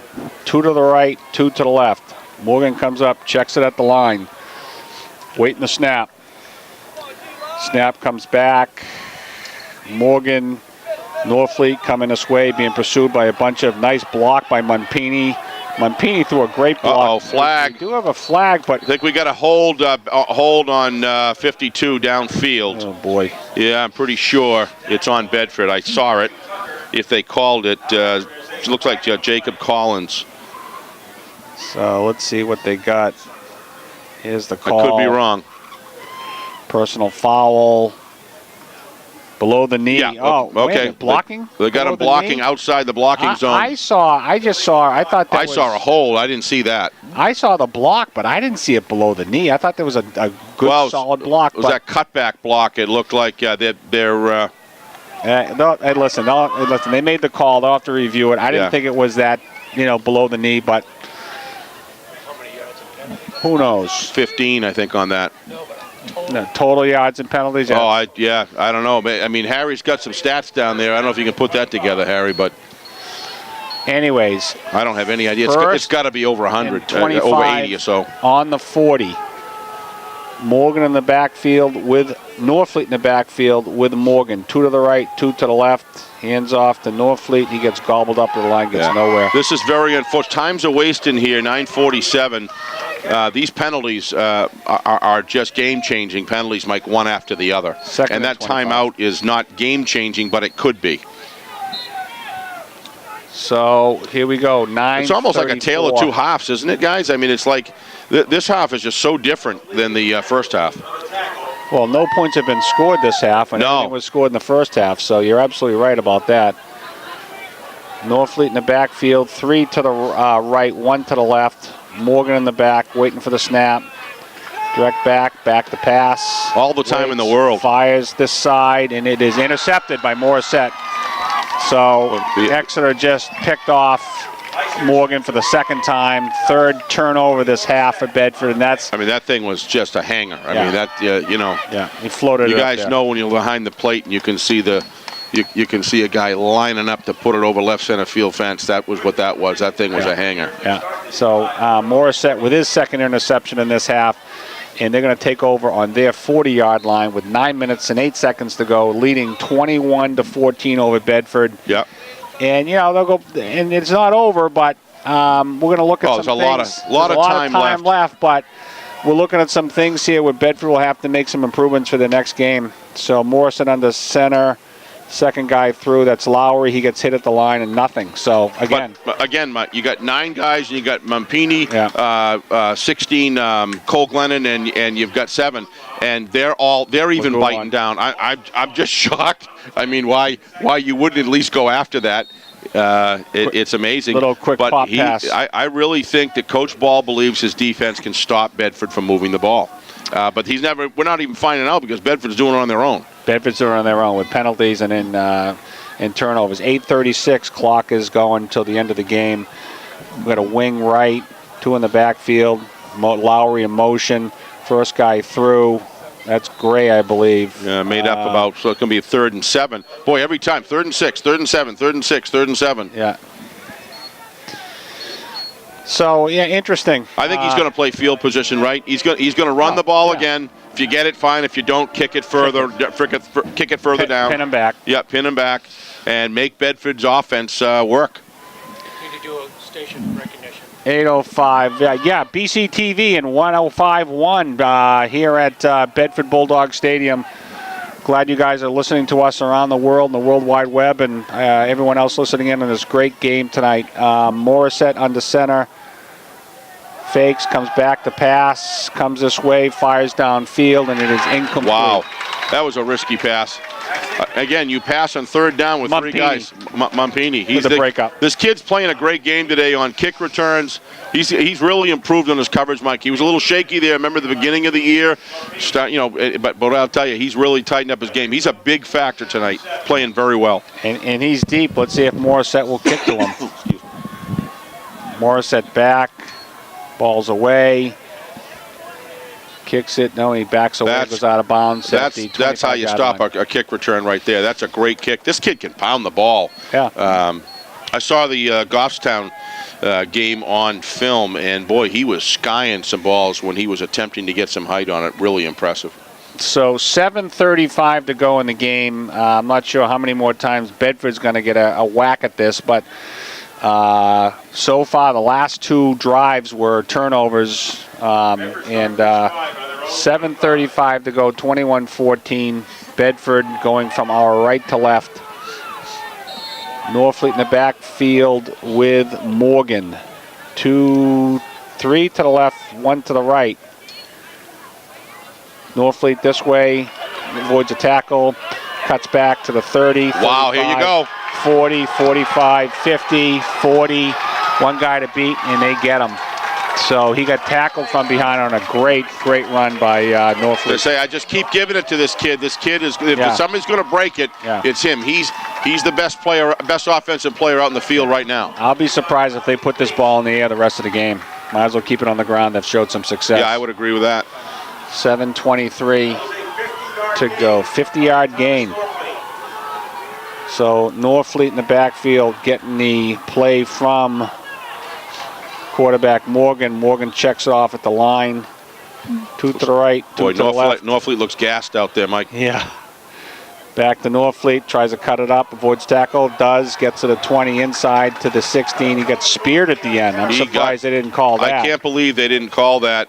The referee may have been shielded on that, but that didn't. Listen, that hurt. That hurt. If we saw that up here, 2 or 3 guys should have seen that on the field. I totally agree with you, Mike. That was that's a very dangerous thing to do. Yeah. He was down on the ground. 2nd and 3, balls on the 17, 6:41 to go. Yep. Bedford with the ball. A really driving into Exeter's territory. I think boy, on the 17. He's fatigued. He got hit hard. Morgan, keeper, comes this side, turns it up, beats a tackle, gets down inside that's got to be a first down, correct? Yeah. They're moving the sticks. It's going to be 1st and goal for Bedford. 6:21 to go. Bedford trailing 21-14 here at Bedford Bulldogs Stadium, visiting Exeter. Like the way Morgan runs the ball, Mike. He runs it with passion, just like Connor does. And so they're putting a nice little running tandem together themselves. 1st and goal on the 6. Morgan checks the play at the line. Norfleet in the backfield, 1 to the right. I think they're going to pass it here. 3 to the left. Lagulon in motion. Morgan keeps it. He's going to get tackled. Oh, my God, he just threw the ball. It's a fumble. I can't believe it. Oh, incomplete. No, they called it incomplete. I thought he just coughed that ball up. Yeah. But the referee called it incomplete. There's just no need to get fancy here, Mike. I don't understand the fancy stuff. Yeah. It's doing you nothing but putting the game at risk. Yeah. You're driving the ball down the field, going right at him 100 miles an hour. Your offensive line is completely taken over the defensive line. 2nd down, 8 to go. I don't get it. On the 8. Morgan checking the play at the line. Norfleet in the backfield. Morgan hands it to Norfleet, right-hand side, plenty of room, and he's in. Is that a touchdown? Yeah. No. Oh, no. They're saying he's on the 1 foot foot line. That's close.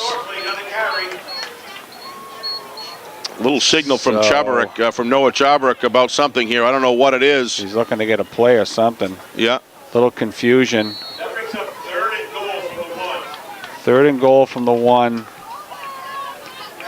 Here's the play. They're going to go over center. This could be a quarterback. This could be a quarterback keep. Possibly. Is he going under center? No. Yeah, I'd be surprised. I think they're going to probably give it a Norfleet.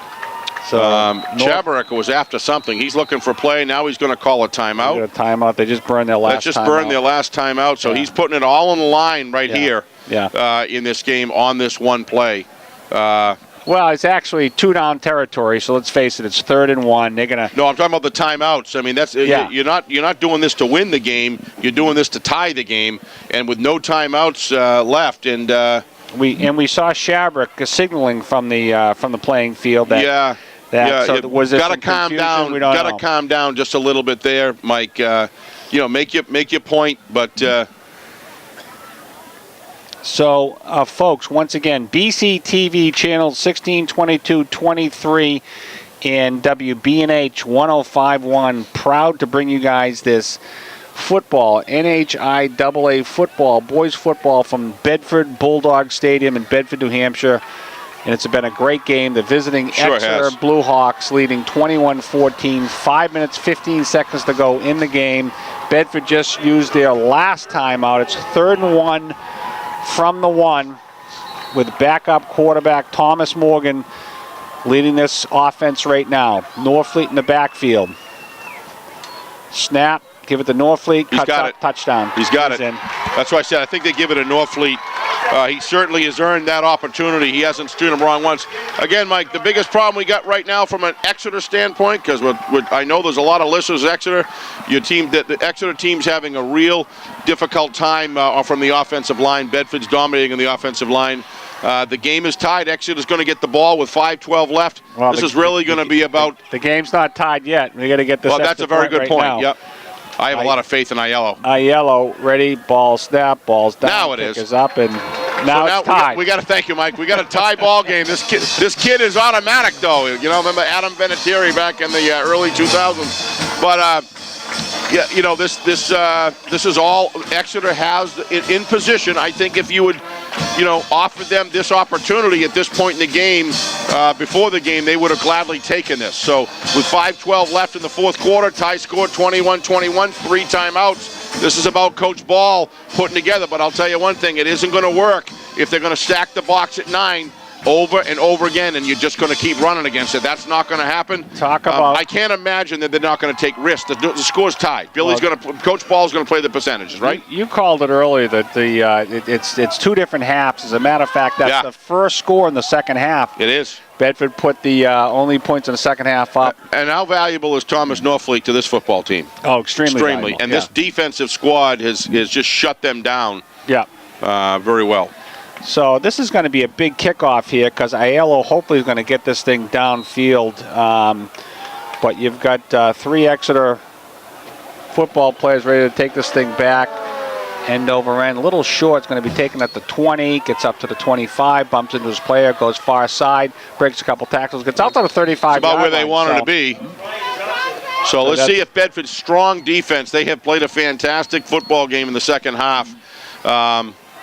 The defense has to continue this for them. They do. Yeah. So let's look to see what happens with the Bedford defense, if they keep stacking the box or if they change that D. That D's worked very well for the core of the third and fourth quarter. Be very interesting to see if they run it. I can't imagine that in this situation, Coach Ball is going to be quite as conservative and just try to run out a clock. It's not going to do him any good. All right, so here we go. Morissette under center. First guy through. Gray gets nowhere. They did it. I mean, there's all 11 players are right between the hash marks, tight up front. Gray comes out limping a little bit. He got swallowed up by he sure did. Bulldogs. And Bedford's defense is amped up right now. The Bedford sidelines is getting up. I don't think anybody's left. That's for sure. The band's on their feet. Everyone's getting ready to. Energy's rising here. So 4:36 and counting. Exeter breaks huddle. Morissette under center. Offensive line of Exeter looks tired. Wing to the left. 2 in the backfield. Morissette passes. That's what I'm talking about for Exeter. They have to do that. Wide open, big gain. That was number 6 for And Exeter. what down did they do it on? They did it on second down because 9 guys were stacking the box, Mike, and that's what opens up that seam. Jake again. Porozinski. Yeah. Now Bedford is going to have to change their defense on first and second down because of that. Let's see what happens. All right. Bedford's off defensive line, though, is doing a terrific job. What a game this is, Mike. This is a lot of fun to watch and call. Let's see what. Love the strategies of both sides. Coach Ball, Morissette comes, wing to the left, under center, Morissette. Second guy through, Lowry, and he gets 2 or 3 yards, but he gets brought down. Yeah. So Josh Colmer, number 72, is really expending it. I'm sorry, that was 72 is Christopher Francis, really expending it. The whole defensive front just doing a terrific job here, swallowing up the run. 3:34 and counting. Exeter in Bedford territory. Morissette under center. 3 in the backfield. Snap, Bedford jump. That's going to be a penalty. Yep, 78. Seth Andrews jumps off sides. He's going to come off for a play and gets replaced by Torrey Helton. And tough call. That's a tough 5 yards to take right there, because now you've got second down and what, 3? Mike, I think it's about second down and 3. That's a costly penalty. Second and 3. He's pumped up. He's trying to get in his gap early. Ball's on the 27-yard line, looks like. Straight tee behind Morissette. Morissette under center. Snap. First guy through, he gets gobbled up. That looks like that was Gray, first guy through with 3 minutes. What's happening here is time is getting gobbled up. I think Coach Ball's already thinking, if I can get inside the 20-yard line here, another first down is probably going to put them within their kicker's range, wouldn't you say? I think so. Yeah. And then you're going to see Coach Ball just eat the clock. This is a time where those timeouts for Bedford become so important that they don't have. They've used all 3. They cannot stop the clock. And this plays right into Coach Ball is a clock managing mastermind. Morissette on the center, straight tee in the backfield. They're trying to draw Bedford off. And now we get a timeout. That's going to be Exeter, because Bedford's out of timeouts. Yep. Yeah. Now they're down to 2, but they don't really need them. They only need 1 at this point to try to make an advance on a kick to the end zone. I mean, through the uprights. I mean, Exeter comes out to the line, sees what Bedford's defensive stance was, calls a timeout. Yeah, smart timeout, good one to waste. You got 3 of them. You don't really need them because I really think that Coach. Can't read the man's mind, but if you watch what he's doing, I think he knows where he wants to get for a field goal, and that way he can manage the clock, put it down to 1, and put it on the foot, put the game on the line with the foot. And if he misses, at least he goes to overtime, and he gets another opportunity. So I really doubt you're going to see this get put in the air. The real thing is going to be interesting if they run the ball and they don't get the first down. What does he do on 4th with 2:29 left? That's going to be interesting. This first down will pretty much put Bedford in a situation where their only hope is overtime and a missed field goal, right? Morissette, what do you think? Quarterback sneak's going to take this thing straight up the middle? No, I think they're going to go fullback dive. I think what you're going to see, they're all stacked up in the line. So here we go. Morissette, quarterback sneak. You were right. And I don't know if he got it or not. Yeah, he got it. He's close. Yeah, first down, yeah. So that really changes things. That's exactly what Coach Ball wanted. Morissette must have seen a seam. By the way, that may not have been the play call. That could have been Morissette gets the option. If he sees a seam or a gap, he can go for it. So there's no guarantee that was the actual call. But he made the right one because he bowled right through there and he got into first down territory. So the clock's running right now. And again, Mike, with all 3 of those timeouts used, I can't emphasize enough. No timeouts for Bedford. Can't stop the clock. 2 minutes and counting. 1st and 10 on the 25-yard line. Morissette, second guy through. That's Lowry. No, Morissette keeps it. He tries to get back to the line of scrimmage. He falls down. Yeah, this is just about grabbing. This is Coach Ball's doing this to get a higher, hopefully get every yard, gets them a higher percentage to get it through the uprights. Doesn't have any appearance to be looking like they want a touchdown. Did they call another timeout? 2nd and 9. Nope, clock's still ticking. 1:42, 1:41. Wow. 2nd and 9, balls on the 20. Looks like the 25-yard line. He better get moving here. That's a lot of time expended before he's even got to the line. But I guess it's all right. So here we go. Morissette under center, straight tee in the backfield. Bedford digging in. Morissette comes back. Oh, I can't believe it. Comes this way. He's under pressure. There's a block in the back. Fires it downfield. That's incomplete. He threw it away. I don't like that call at all. That stopped the clock at 1:14. That gives Bedford time to come back. You run the ball. You bring that clock down to 35 seconds. It's 3rd down and 9. Ball's on the 24-yard line. 1:14 to go. Score is 21-21. I'm shocked at the call, Yikes. Mike. I'm shocked at the. You got a minute 14. You could have wound that clock down to 40. That's a real big bonus potentially for Bedford if the field goal's missed, because there's going to be time. If they stop him here, or if the field goal's made, they're giving Bedford some more either time. way, Yeah. you Right. didn't have to give him that time in the clock. I'm shocked. Yeah. So here we go. It's a big play. This is for Exeter coming to the line. Ball's on the 25-yard line. 3rd down and 10.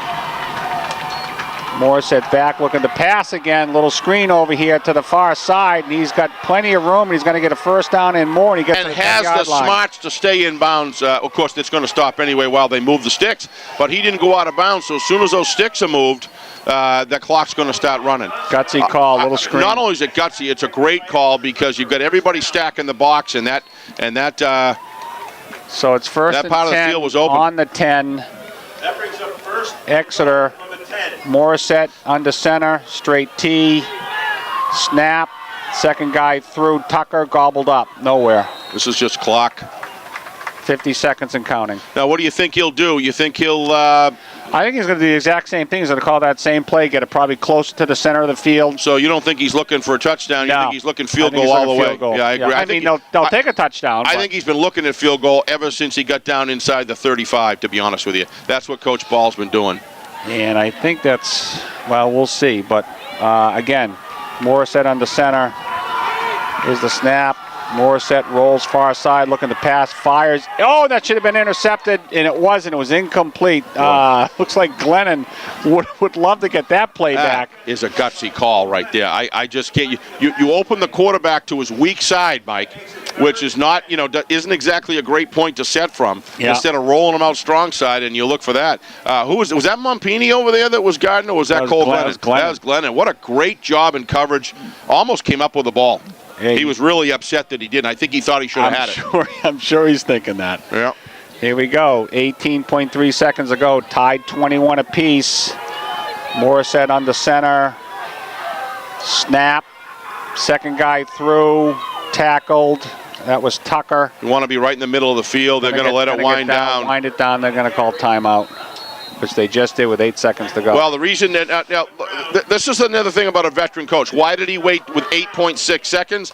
That gives him an opportunity if they fumble the snap that they can call another timeout. He's got one left, so if they fumble the snap, they fall on it. He calls a timeout, and he can kick it again, Mike. That's veteran management right there. So it's going to come down to Sam Wolf, number 71, a junior, 6 feet, 215. He's the guy that's going to be kicking for the win for Exeter, and it's all about 3 things, Steve. The snap, the hold, the kick, all of them have to happen for Exeter to win this thing. Give this Bedford defense a credible amount of credit. They have really done a fantastic job.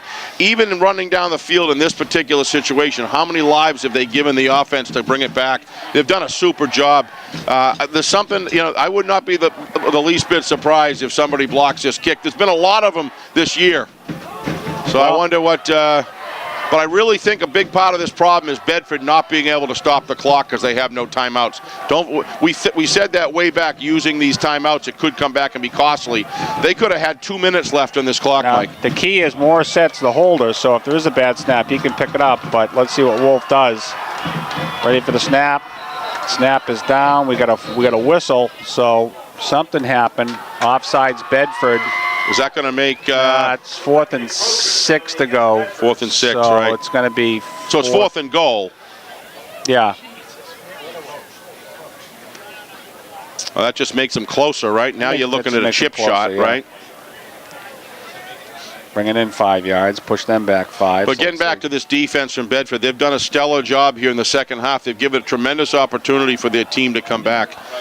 Injuries for Bedford have really, losing Connor Robb in the second half has hurt. All right. So here we go. Game comes down to this, Mike. Let's set it up. 21-21, 7.3 seconds left. Exeter's down on the 4-yard line, and they're looking to win the game with a field goal. Let's see what Bedford can do on D. We have another whistle here. We just don't know. Can't be a timeout for Bedford. We know that. I really apologize. I thought it was 3rd down going into this. It's actually 4th down. So the officials are conferring. Yeah, they are. What's going on? Great communication tonight with the officials. You love to see these guys working together like this. He's coming over here now. Is he going to talk to I don't know what Stank? He's telling Coach Stank why they blew the whistle. We're just not sure. They want the scoreboard to come up with. Yeah, I think. 8.6 somebody on the knocked clock. off a second on it, and it was a penalty. That's what what it was. 8-6. 8-6. So our guys are working on it right now. Good pickup. At 86. 8.6 is on the clock. Kenny, There we go. That was like an icing call. Kenny, a seasoned veteran on the clock. Did they ice Never missed a Wolf? game, Ken, have you? No. Here we go. Wow. Morissette ready to take the snap, the hold. Wolf for the win. They're going to jump. Bedford's going to jump. Ball's down. Oh, ball I is thought up, they had and it. Is good. They got it. Exeter with 4.6 seconds to Give go. Bedford taken credit the there, lead. though. They had a nice play, Mike. They had him ramped up, and give the credit to the Exeter kicker. He got it up high quick. I don't know if you saw that. Yeah. But if that was any lower, Bedford had a pretty good shot there. So Exeter with a 3-point lead with 4.6 seconds to go. So, crazy things have happened, but let's see what happens. They are going to get a chance to touch the ball. Well, they're certainly not going to kick it back to the primary receivers. I can't imagine They're they would going do to kick that. it to Montpini. No, they're not going to kick it to Montpini or Cole Glennon, I think, is the other guy.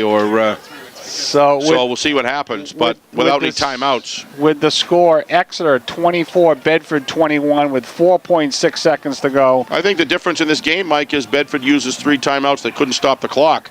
And, they could have had 2.5 to 3 minutes left. You've got 5 or 6 different factors. That's one of them. That's one of them. You got Connor Robert going down. Oh, that's huge. Yeah, absolutely. You got the 3 turnovers, 2 interceptions by Morgan through 2 interceptions, and then it was a fumble by Toscano on the goal line. So that's 21. No, I was just talking about points. inside 5 minutes. That was the key. That was a key difference. They just didn't have it. The 12 men in the field two 12 times men, with a penalty and a timeout. That was just huge. Yeah. So here we go. This is going to come down to whether Exeter can wrap them up and tackle them, or it's been so much fun to call a close game. It was something that comes down to the wire. This just makes it so much more enjoyable. It's a shame either team has to lose this game.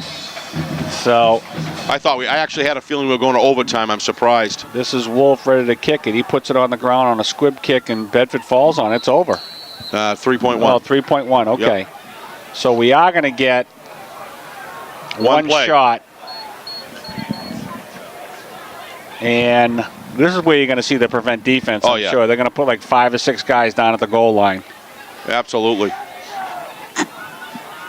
Yeah, you're right, Mike. Losing Connor Robert just huge in this game. You're taking your primary quarterback, and take nothing away from Morgan. This kid's going to be a good, solid quarterback. But anytime you lose your starter in a game, you kind of changes the tempo and the flow. Senior starter. Yeah, and the game plan is worked around that, the strength of that individual, and so it hurts. Let's not forget Anagnos. He went down. Yeah, absolutely, big loss. Hopefully, Adams went down. Hopefully, Dimitri and Spencer Adams, 2 key players in this football team, especially on defense. So here we go. There's going to be Norfleet in the backfield with Morgan. 2 to the right, 2 to the left. Exeter's rushing 2 guys. And we got a whistle again. I don't know what's going on. Timeout. Coach Ball wanted to see the setup. Timeout. Really? Yeah, he has no interest whether or not we want to get home and have a nightcap to eat or anything. Coach Ball is going to string this thing. He's on his own time, and he's going to string this baby out as long as it's necessary. Strategy right to the last second. He's not taking timeouts into the dugout, into the halftime or the end of the game with them. So good for Coach Ball. Yeah, and you're right. He's on his own time schedule, but. Hey, listen, you got to hand it to Exeter. They came into a hostile, I don't want to call it a hostile, but they came in on the road over to Bedford, looking maybe for a little payback from last year. Came up with a great game plan. And very physical football game. The hitting out there was brutal. So tip your hat to the Exeter Hawks that came in and really as gave Bedford they're really in a long time a game at home. Yeah. So here we go. This is going to do it. We got, again. So I imagine they must have some razzle-dazzle play coming here, right? This guy's calling, so it's another timeout. No, they used their last. They want 3.1 on the clock. 3.1. 3.1. 3.1, yeah. There you go. And there we go. Kenny. Good job, Kenny. All right, so Norfleet in the backfield with Morgan. 2 guys rushing for Exeter. Morgan's coming this way. Nice rollout. Fire it downfield. Caught. Throwing to Mumpini. They got it to the right guy. Come back. Caught. Throwing it around. They're kicking this thing around. Coming far side. That's to Shabrick, looks like. This comes back to Glennon. Glennon trying to keep the ball going. Fires it back to Shabrick. That's on the ground, yeah. And Shabrick doesn't get tackled. Here comes. They let him go. I can't believe it. I thought he had his knee down, but they let him go.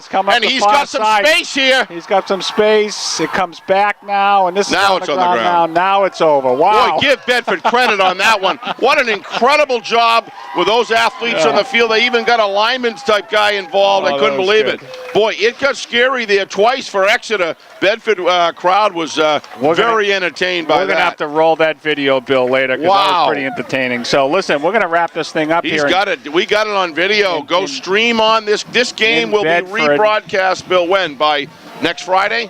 Monday. By Monday. This game will be on to review. It's a great game to watch. We're going to wrap this thing up here in Bedford Bulldog Stadium, and I want to thank Harry Kozlowski. I want to thank Chris Gentry, Bill Jennings.